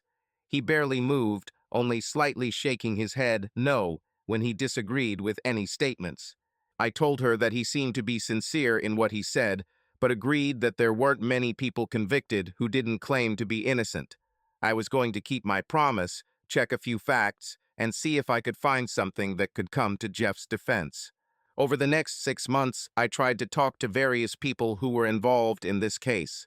Some agreed to talk, and others said that they had already said everything and were not going to return to the matter, especially when I told them that Jeff asked me to write a book or story from his point of view. I didn't tell anyone that I posted his story online, allowing it to seem like a normal but fictional story. Most of those who read my story were divided into 2 camps. One half believed Jeff was a convicted murderer and a liar. The other half, mostly women who hated men, claimed to believe that Darcy and Shauna were black widows, women of easy virtue who got away with murder. One Saturday morning, I was looking through my notes and decided to go talk to Darcy. I think I wanted to see her and Shauna as much as I wanted to see if they would want to talk to me. Shauna was now living with Darcy. Shauna had her own beauty salon, and Darcy still worked in manufacturing, although as far as I knew, she didn't really need the money. Jeff's money, together with her own, amounted to almost $1 million. Since she had no intention of divorcing him, she controlled all of their joint funds. I knocked on their door and Darcy opened it, wrapped in a robe. I introduced myself as Joe Baker and asked if I could ask her a few questions. "Are you the same guy who wrote the story for Jeff?" she asked. This was not the best sign for me, but I still answered yes. I promised Jeff that I would give his side of the story. That's what I did. Besides calling me and Shauna a liar and a murderer, there was nothing wrong with that. She even laughed. "Sorry, I just wrote what I was told. As you can see, I did not claim that this is a true story." "That's just Jeff's version," I replied. I couldn't believe that she was so kind to me. I must admit that she was as beautiful as they said. As she stood in the doorway, her robe fell open a little, and I saw that she was wearing a bikini. God, she was incredibly attractive. The thick yellow top emphasized her breasts, while the bottom barely covered her body. "Do you know what you're staring at?" said Darcy. "Sorry, but, damn, I have no excuses, but I'm sorry," I answered, not believing that she just laughed and invited me to enter. She didn't even try to cover herself up. She asked if I wanted a beer, and when I agreed, she invited me to sit on the couch while she went to get a drink. At this time, Shauna entered the room, also in a bikini. I later found out that they had a hot tub in their backyard, which she just came out of with a towel wrapped around her. "What brings you to us, Mr. Baker?" Darcy asked. I realized that none of the women were shy or fearful. Jeff asked me to write a book about his life, of course focusing on the murders that happened. I told him there was nothing more to write about unless new facts came to light. Millions of people already know the story because it was widely covered on television and in the news. "So why are you here, Mr. Baker?" asked Shauna. "Just checking all the sources to see if everything that could possibly be said has been said." "Jeff still claims to be innocent," I replied. "Mr. Baker, we're trying to be polite to you, but you're making it difficult," Darcy said. "I love Jeff very much, even though he keeps blaming us for what he did. I think he had a nervous breakdown. Everything I know about the murders I learned from the newspapers and what they told us. I couldn't believe Jeff was capable of doing this, but Shauna and I told the truth. We went shopping and to the cinema. We were detained at the cinema and told that Jeff had killed 3 people, including Shauna's husband. What do you think it was like for us?" Shauna took the floor. "Jeff killed my husband. Yes, I admit, we had problems, he cheated on me, but at the trial we told the truth. We even talked about the wedding exchange of partners, which we now really regret. We didn't hide anything. That bastard Jeff went crazy and killed 3 people, including my husband. Darcy and I were afraid that he might come for us when we found out what he had done." "Why did you think that?" I asked.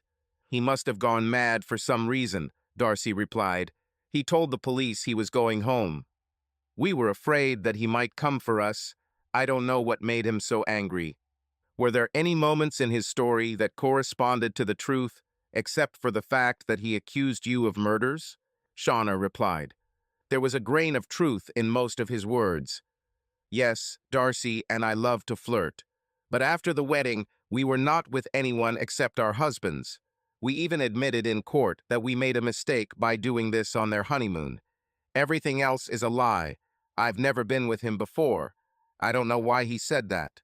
What saddens me most," said Darcy, "is that I sincerely loved this man.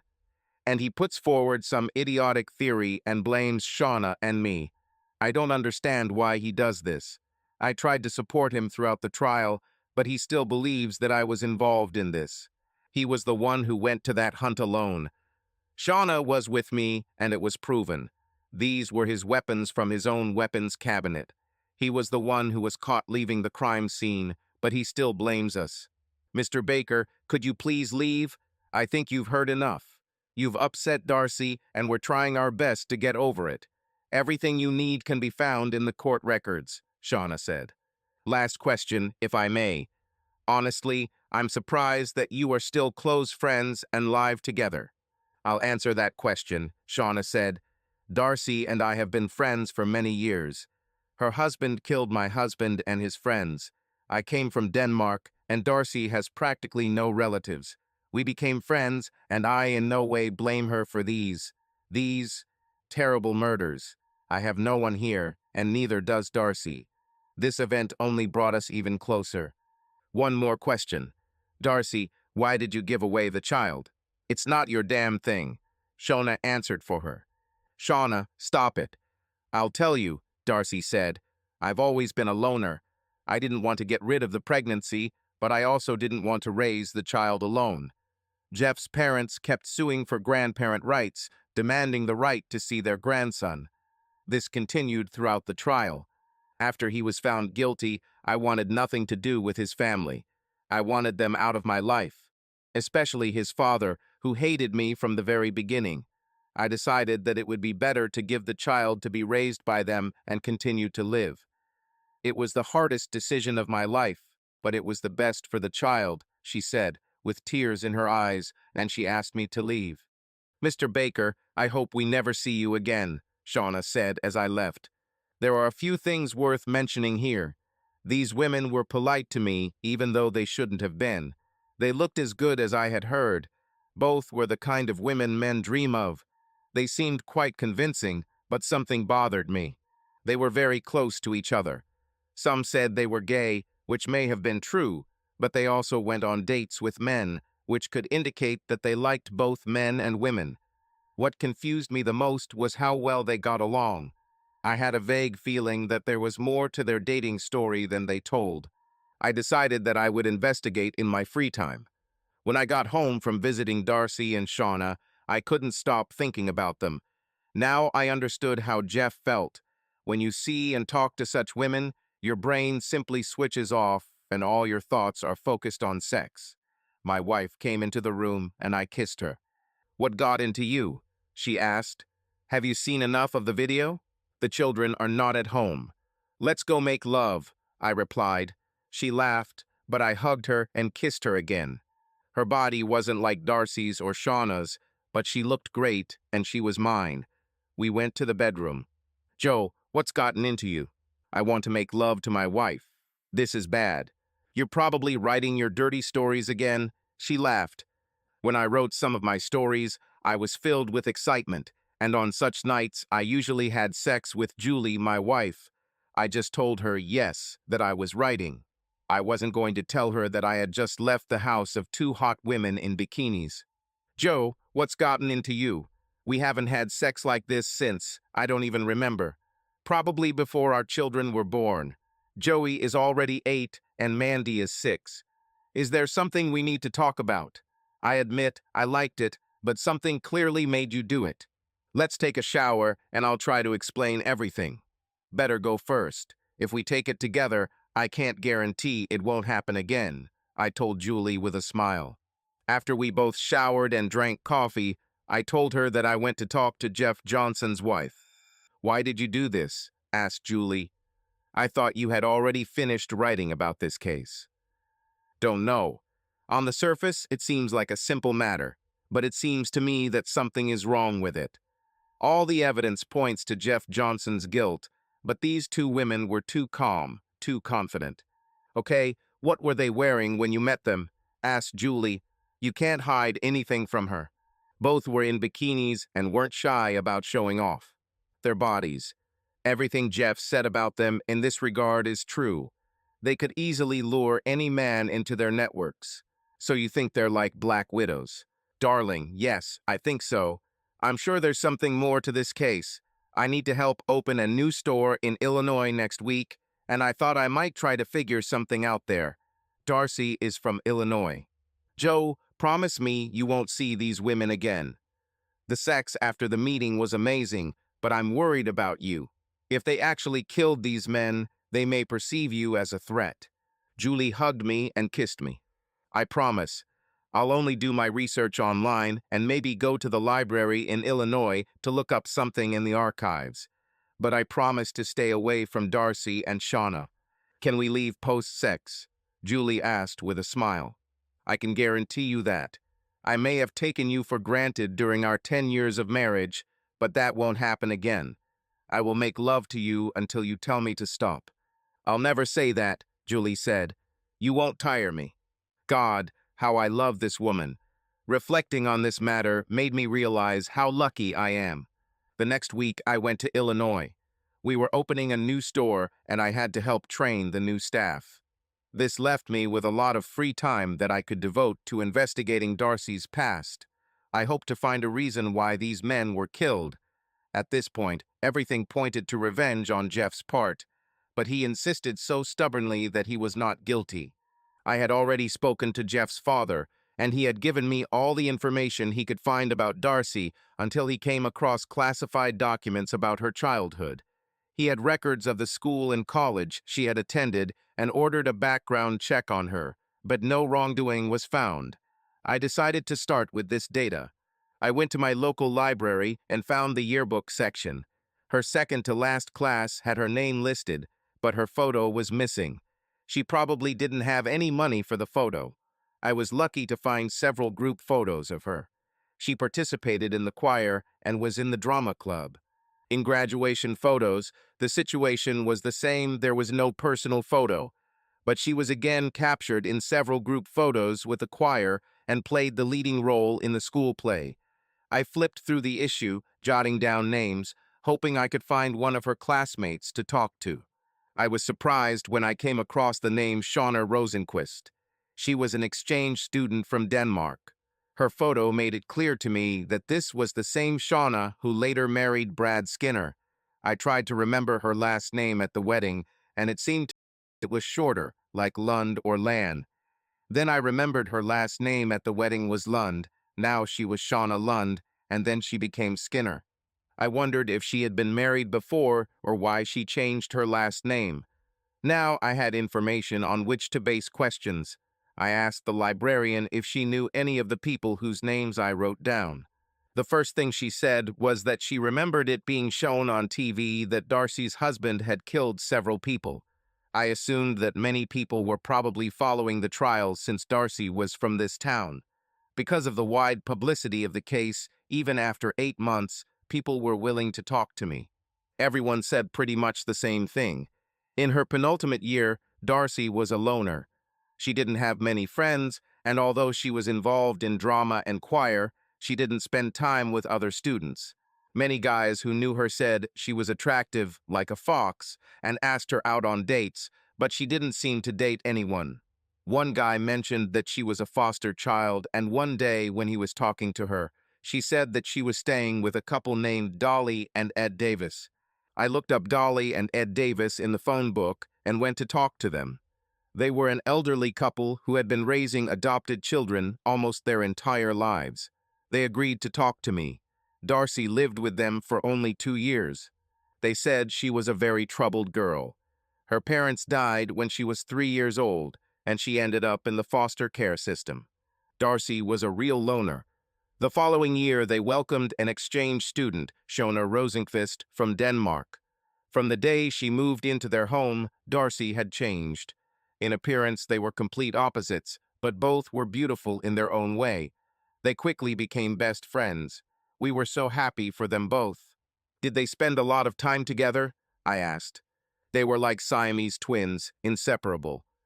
Wherever one went, the other went too.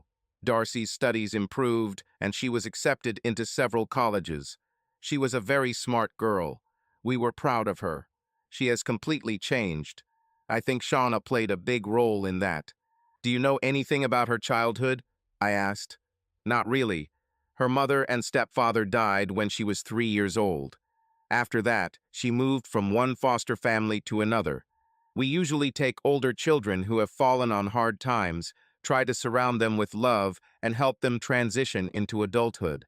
Now we are over 60, so we can no longer take care of children. Some of them sometimes come back to visit us to say hi. I thank the Davis family for telling me about Darcy and Sean. They added that Darcy was very depressed when Shauna had to return to Denmark. Shauna promised Darcy that she would return someday. I also learned that the elderly couple had not been following the trial on television. I didn't tell them the bad news. Just mentioned that she had applied for a position in our office, and since I was in town, I decided to talk to her for references. I returned to the library to find out who exactly attacked Darcy that time. His name was Chester Williams. When I looked up his name in the database, it turned out that he had passed away. He was shot during a robbery. He was the owner of a store that was robbed. What was strange was that after he was shot, a knife was used. The robbers made off with an undetermined amount of money. I checked the details and found out that this happened 2 years after Darcy defended herself against him. Darcy was questioned about the case because of her past with Chester, but she had an alibi. She and Shauna were shopping at the mall and had receipts to prove their purchases. Sounds familiar, doesn't it? I still had many questions, but I was making some progress. Dolly Davis asked a good question. Darcy received several scholarships to colleges in Illinois, but decided to attend a technical college in the small city of Newark, Ohio. This was a rather strange decision, considering that the training program was only for 2 years. According to Dolly, Darcy wanted to leave Illinois and start a new life where no one knew her. I also wondered why she chose Ohio. She didn't seem to know anyone there, or did she? I wanted to know more about her mother.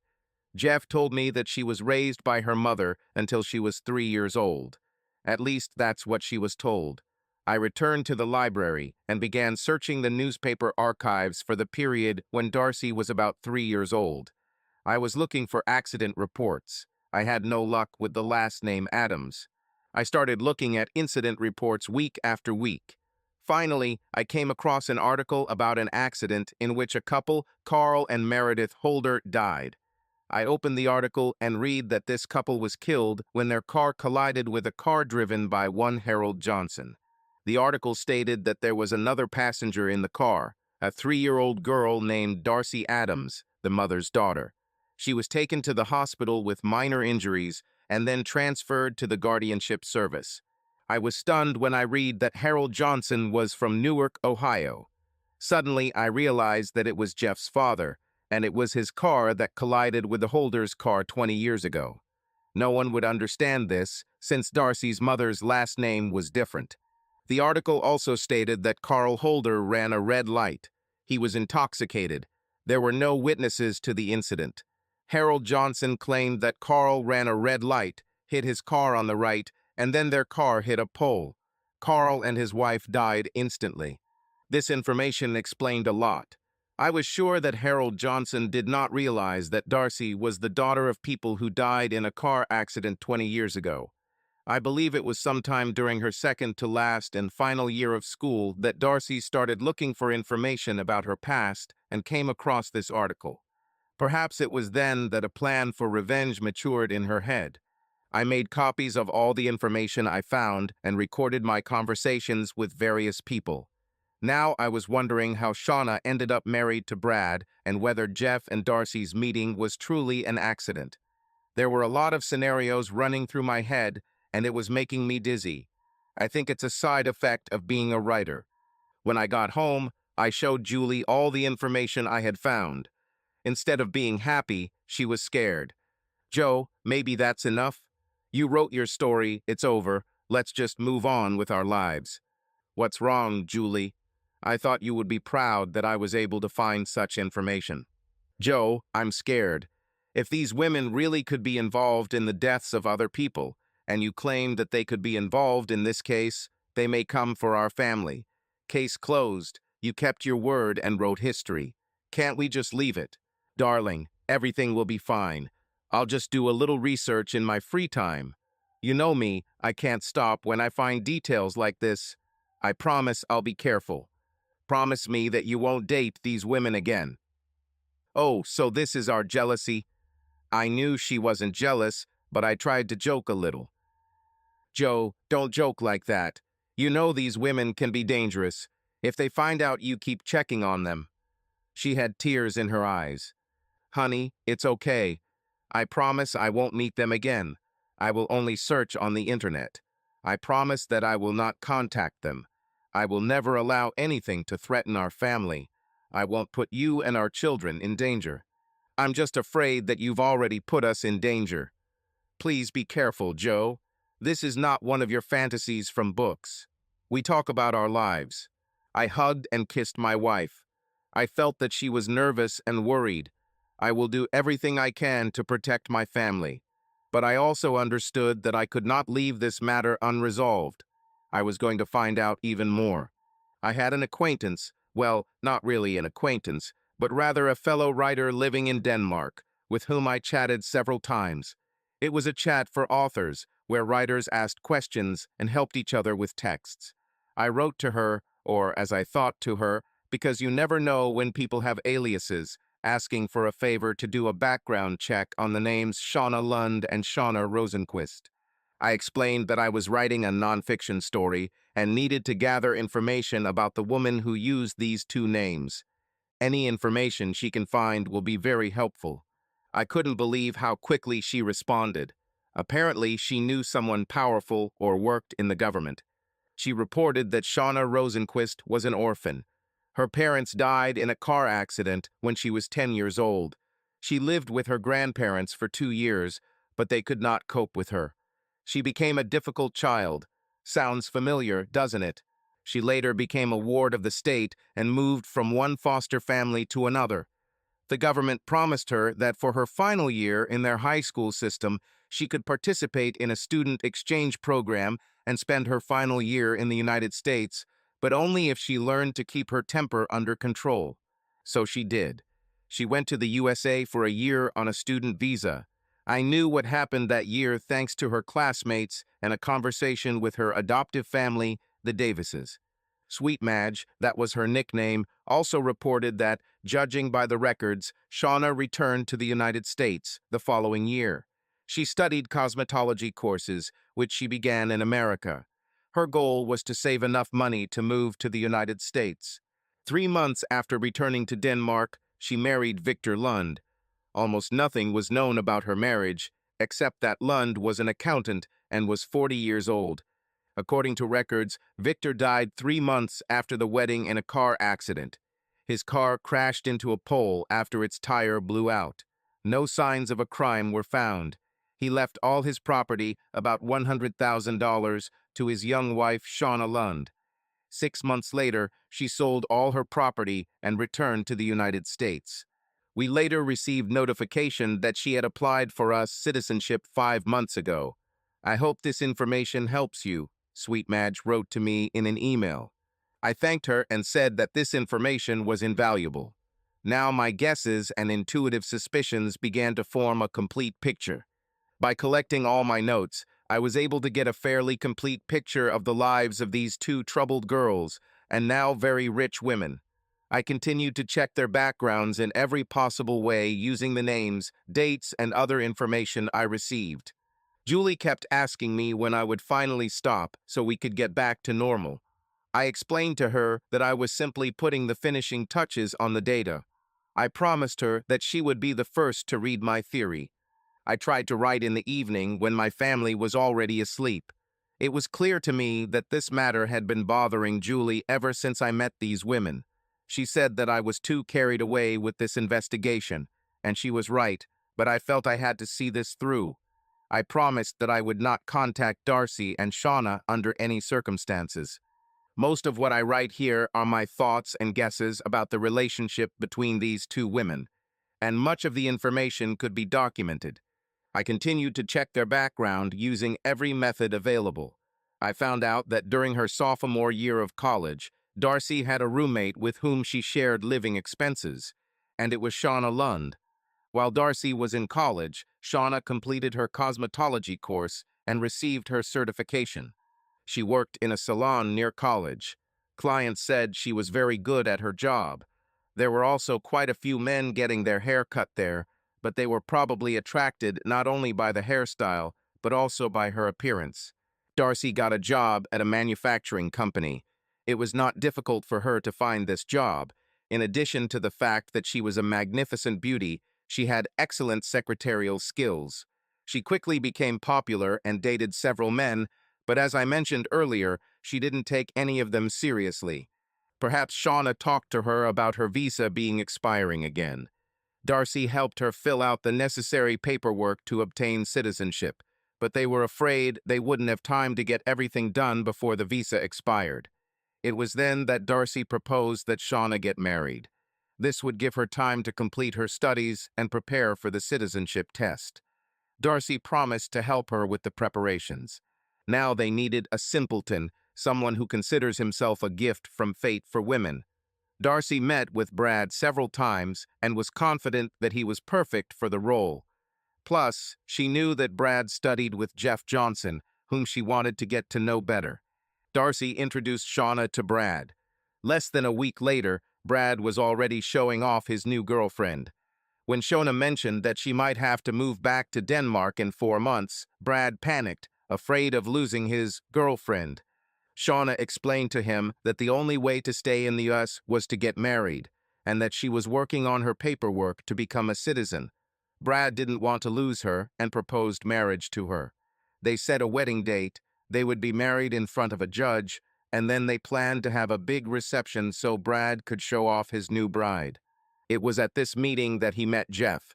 Of course, Jeff couldn't help, but he was the best student in their class. Shauna made sure Darcy sat next to Jeff. Everything went according to plan.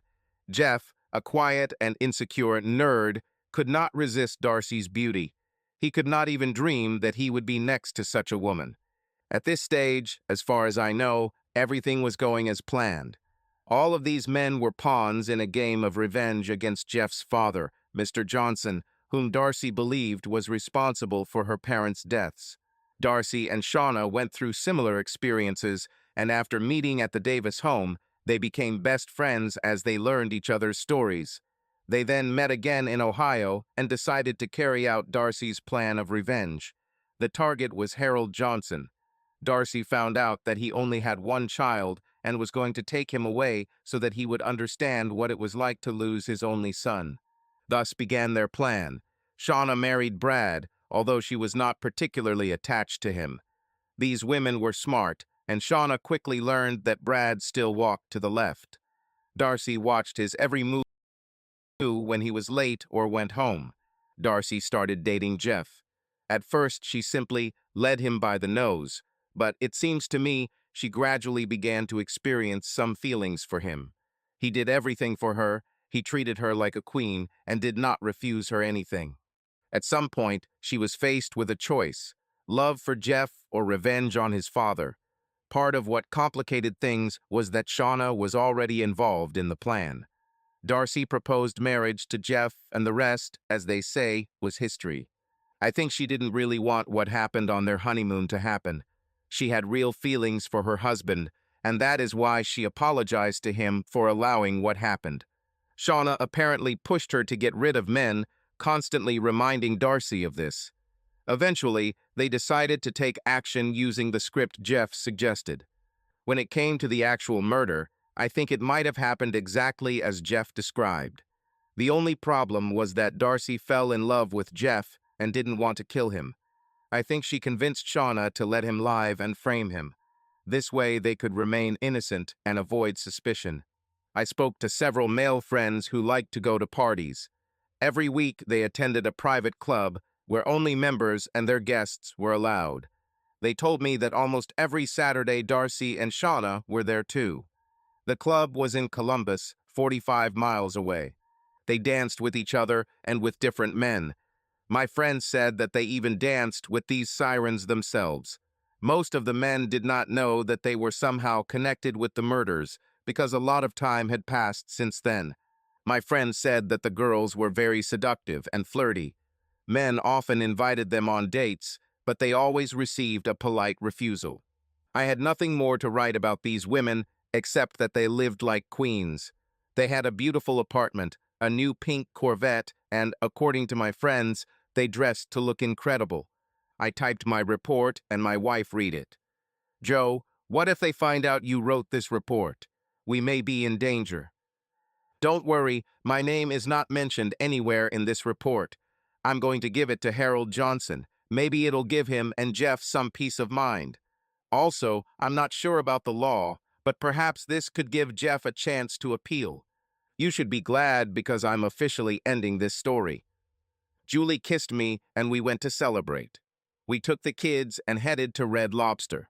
A couple of days later, I made an appointment with Jeff's father Harold Johnson, to show him my findings. I mentioned that he could show them to Jeff and his lawyer. I have completed my investigation into this matter. I didn't stay long enough for Harold to read the report. A few more days passed, and I received a call from Julie while I was at work. She was clearly excited. "What's wrong, honey?" I asked. "This woman, Shauna, called and wanted to talk to you. She said you were looking for information about her and Darcy. I told her you haven't mentioned anything about them for months. She threatened trouble if it turned out it was you. I told her to leave us alone, and she hung up. Joe, I'm scared. I'm afraid for you and our family. I don't trust these women." "Honey, everything will be okay. These women cannot harm our family in any way." When I got home, I hugged my wife and reassured her that everything would be okay. I went to the bank to meet Harold Johnson. He invited me into his office. "Did you tell Darcy or Shauna that I found out information about them?" I asked. "No, I didn't mention you personally, but I did tell them that I found out about the accident that killed Darcy's mother. I apologized to her and explained that it was not my fault. It was her stepfather who ran the red light and crashed into my car. I myself suffered a broken collarbone in this accident. I told Darcy that I didn't even know it was her parents. She didn't answer me. Apparently, she knew all along. I remember what she said. 'Now you know what it means to lose someone you love. At least you can write to him.' After that, I was asked to leave their house. They probably thought that since you wrote this report, you were the one who found out about their past. I'm really sorry.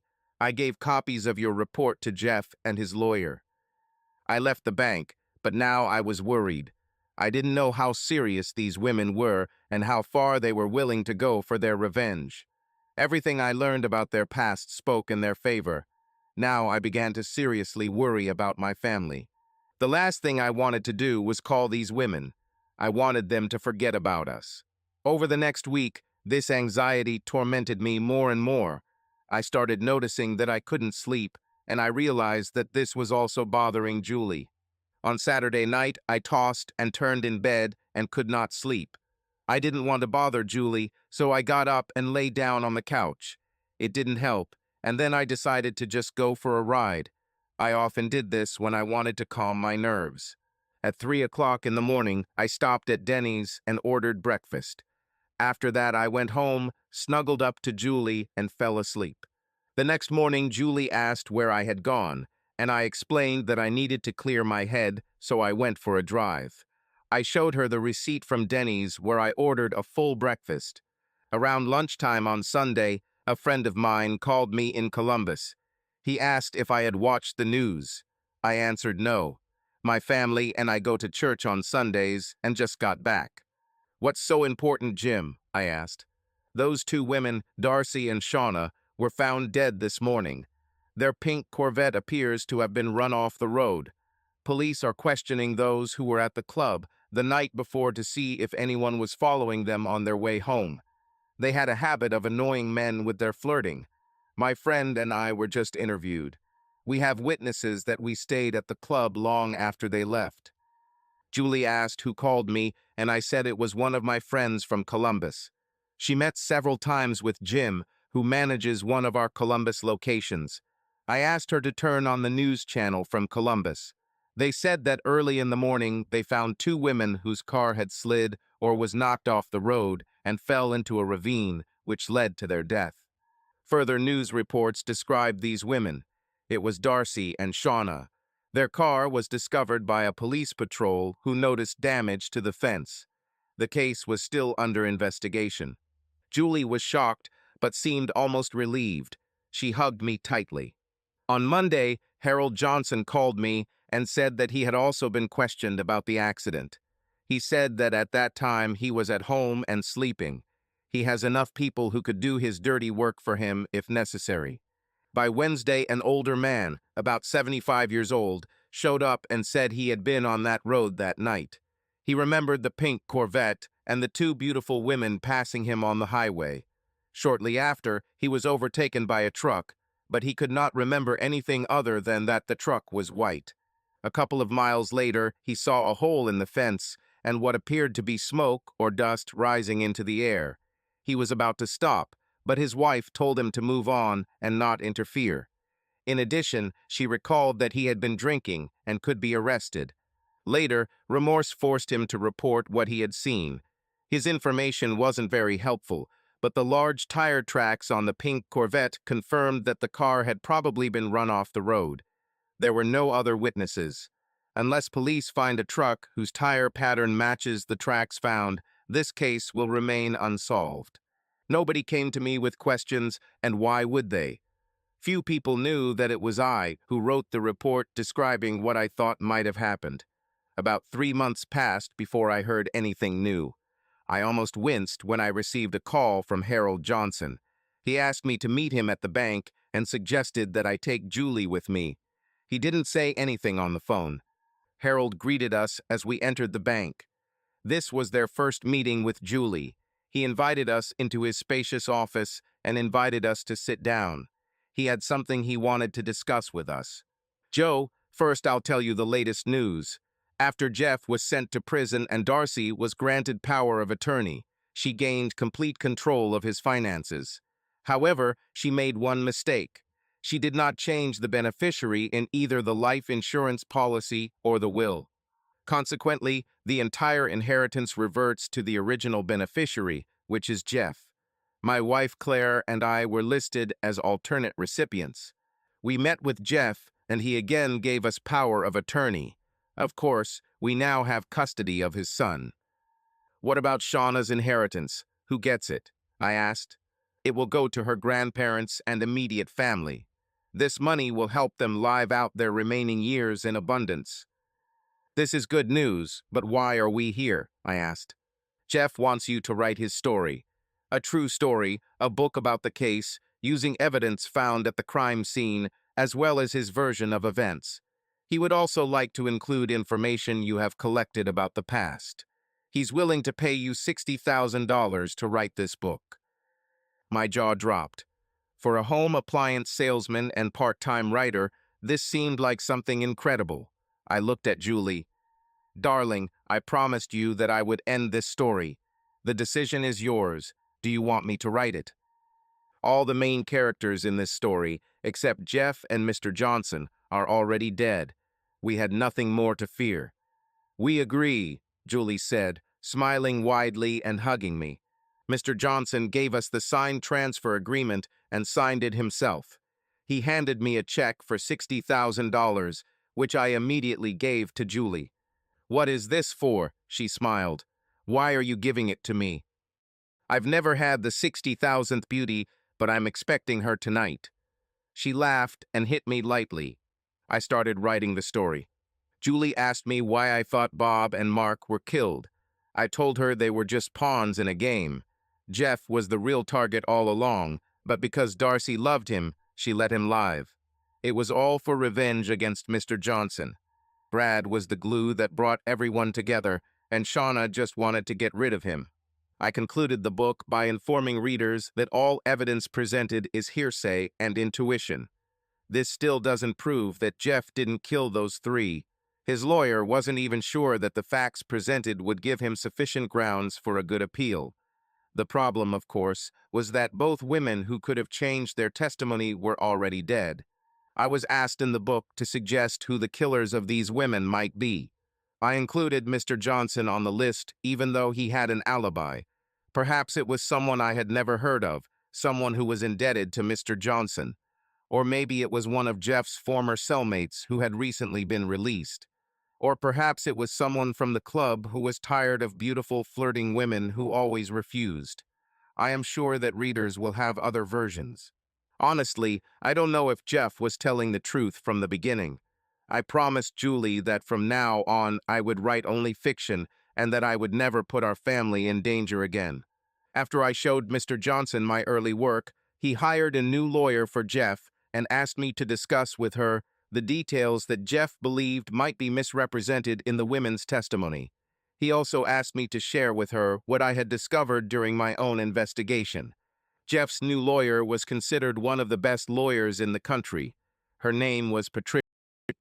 I wondered why Jeff didn't hire her in the first place, but then I remembered that Darcy was the one who got him his first lawyer. Patricia was a beautiful woman, but very serious. She wanted to hear everything I had to say. She read my report on the internet and asked why I did not state my assumptions in this text. I explained that I had no particular interest in the case, but agreed to publish Jeff's version. After the report was published, I went to Illinois to help open a new store. Since Darcy is from that area, I decided to do a little digging and discovered a lot of new details. I did not know what to make of these facts, so I conveyed them to Mr. Johnson.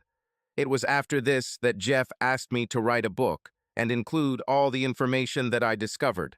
I started telling Miss Blake, she suggested I call her Pat, about some things that seemed suspicious. In the book, I was also going to ask several questions to the prosecutor's office about those points that, as it seemed to me, were not sufficiently worked out. Tell me what you think. I'm interested to hear your opinion, Pat said. Jeff was pulled over by the police after noticing he was acting strangely behind the wheel.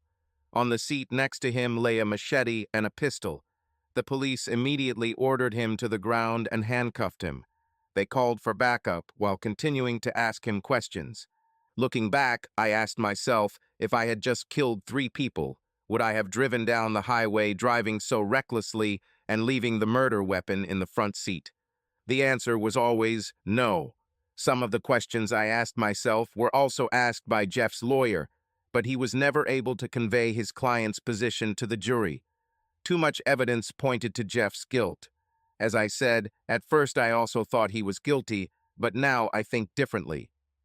This is a really interesting point. Is there anything else you want to share with me? Asked Pat. The police spent a lot of time interviewing and collecting evidence, so when Jeff's blood was taken, it only showed the presence of alcohol. The alcohol level was within normal limits. Any other substances that Jeff said Shauna might have given him would have already disappeared from his system.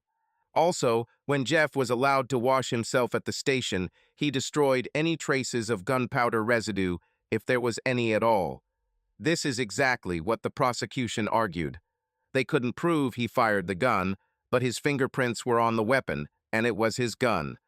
Why would he take both a machete and a gun on his way to the cabin? This doesn't add up either. I remember Judge Judy always saying, if it doesn't make sense, it's not true. Now I think that there was no powder residue on him because he did not shoot. Darcy and Shauna could easily clean their guns before heading to the movies. Shauna was checked for traces of gunpowder, but nothing was found. Jeff then stated that Shauna was with him, and that's why she was tested. Now I'm sure she really didn't shoot. If we look at the situation from Jeff's point of view, it turns out that Darcy shot before he and Shauna arrived at the cabin, and Shauna used the machete after Jeff passed out from the effects of illegal substances that Shauna may have put on him. Again, I have to ask myself, why would a man who just killed 3 people drive like crazy on the highway? Personally, I tend to believe that Jeff was telling the truth. This doesn't mean Darcy and Shauna were guilty, unless you think Jeff isn't lying. And if so, then someone is lying. Either Jeff or Darcy and Shauna. It is, of course, easier to find Jeff guilty. All the evidence points in his direction, and perhaps it was easier for the jury to believe that the spoiled son, who got everything on a silver platter, lied. Or it was easier for them to believe in the innocence of 2 beautiful women who were raised in an orphanage and achieved everything on their own. You did a lot of work to figure this out. I want to hear more of your thoughts. I also want to take a closer look at the information you found about Darcy and Shauna's past, Pat replied. I sat down with Pat and laid out in front of her all my notes about what I had learned about Darcy and Shauna's past. She carefully reviewed all my evidence and even contacted the same people I spoke with to get signatures on all the statements. Since I was simply collecting information, there were no legal obligations or formalities. Pat intended to use this information for a possible retrial of Jeff's case. When we finished going through all my notes, she asked when I planned to release my book. Although I wrote it in the genre of a thriller with elements of fiction, realizing that many of my assumptions were not proven fact, the book could help in getting a new trial for Jeff. I told Pat that the book release was scheduled for next month. I didn't expect much of a stir since the murders happened almost a year ago. She smiled at me and said, "We'll see." By the time my book came out, Pat had already filed a motion for a new trial for Jeff. Almost all the evidence she used was taken from my work. Just a week later, Jeff was indeed given a new trial. This became big news and was talked about on all TV channels. Jeff Johnson has been granted a new trial. Was he guilty of killing 3 men a year ago? This is how this event was covered. Pat mentioned that they were in for an uphill battle as there was no direct evidence against Darcy and Shauna, and the prosecution was based on guesswork and assumptions about who might have killed those 3. Prosecutors were furious that Jeff was given another chance. They stated that they had no doubt about his guilt. When the trial began, I was one of the witnesses. I spent 3 days in the dock telling my story and sharing the facts I found. On cross-examination, the prosecutor tried to paint me as a gold digger, claiming that I just wanted to make money from book sales. I told the jury that I initially thought Jeff was guilty. When he started asking questions that didn't have answers, I, as a writer, wanted to find possible explanations. The more I investigated, the more I became convinced that Jeff might be telling the truth. Pat began her defense by saying that Darcy's parents had died in a car accident in Illinois, and that the driver of the other car was Harold Johnson, Jeff's father. She tried to show a possible motive for Darcy. Mr. Johnson didn't even know that Darcy's parents had died in that accident. More than 20 years have passed since then. This came as a surprise to prosecutors. No one delved into Darcy's or Shauna's past. Pat proved that these women had known each other since school and lived in the same house, which amazed many. Of course, Pat had to confirm each of her hypotheses since both women died. She was able to provide witnesses and documents confirming all her words. Prosecutors had no new evidence. Against the backdrop of the trial, my book sold like hotcakes. Now, instead of being a writer who was looked down upon, I became a respected author of crime and mystery novels. Julie supported me throughout the entire process. She seemed proud of me, and we became even closer, and the financial stability that the book brought only strengthened our marriage. The problem was that Pat couldn't prove that Darcy and Shauna were guilty. Her job was to create sufficient reasonable doubt that Jeff committed the crime. Pat asked investigators again and again the same questions that Jeff asked me. Why would a man run down the highway and attract attention if he just killed 3 people? The officers admitted that Jeff seemed insane to them at that moment. They said he kept saying he didn't do it, although they didn't immediately understand what he was talking about until they arrived at Mark's house. It seemed to them that this was an obvious case. As soon as the bodies were found, there was immediately a feeling that the investigation could be completed. The only people Jeff mentioned were his wife and Shauna.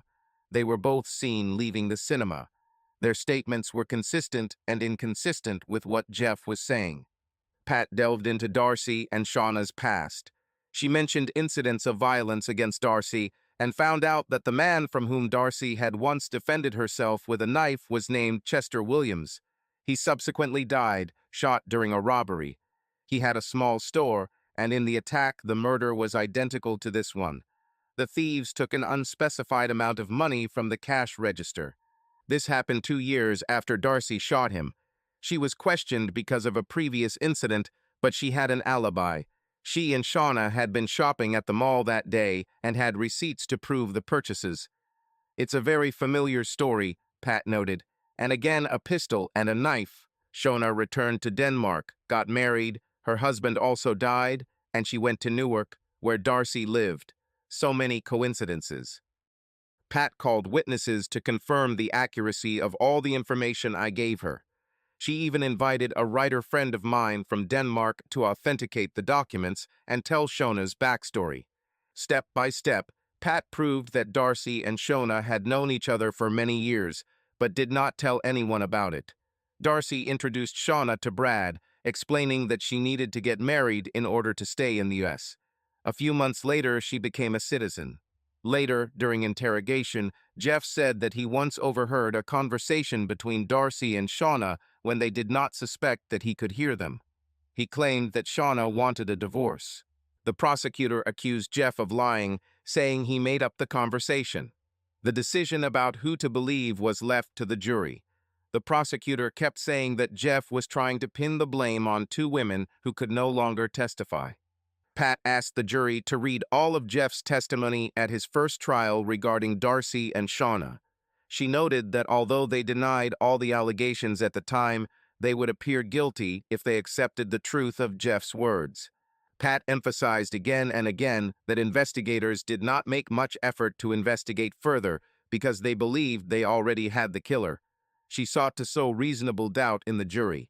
Some felt that Pat should not testify, but she was confident in his innocence and knew that the prosecution could only criticize him. They had no new evidence to further establish his guilt. Jeff was asked about his weapon. He repeated again and again that he, Darcy, and his father knew the combination was safe. Pat asked him why he took the machete but not the gun. He again said he took the machete for protection, but in the end he didn't need it, so he didn't take the gun. Jurors must have wondered why he would admit to taking the machete but deny having a gun unless he was telling the truth. The coroner's report at the first trial found the cause of death to be gunshot wounds. Pat asked again, why would Jeff kill 3 men and then use a machete? She made sure the jury knew that there were no traces of gunpowder found on his clothing. He was washed and allowed to shower after his clothes were removed. He pleaded insanity on the advice of a lawyer. After he was declared sick, he had to change his defense. He chose the not guilty defense because he really wasn't guilty of murder, Pat explained. When the prosecution asked him what had happened, he again stated that he had lost consciousness. He said again that Shauna probably slipped him something. He didn't know who killed the men. Jeff took a lie detector test, but the results were inadmissible in court, and the prosecution had them thrown out. However, I mentioned this fact in my book, and it said that he was telling the truth. The jury, although isolated, could hear about it. At the end of the trial, prosecutors said they believed Jeff was guilty and that there was no evidence that could overturn the verdict.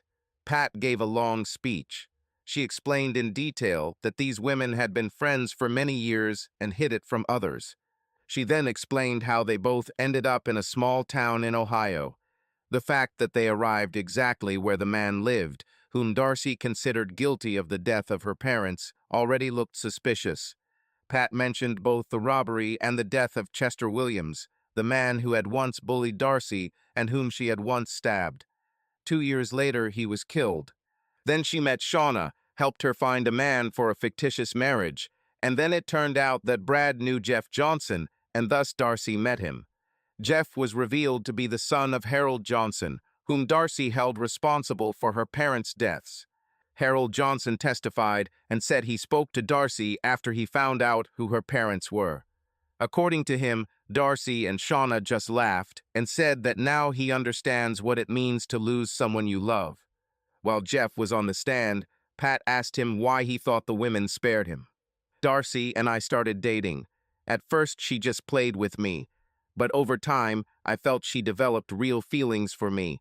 I did everything for her. She was an angel to me. I treated her with love and respect and could not refuse her anything. She was probably torn between her feelings for me and her thirst for revenge on my father.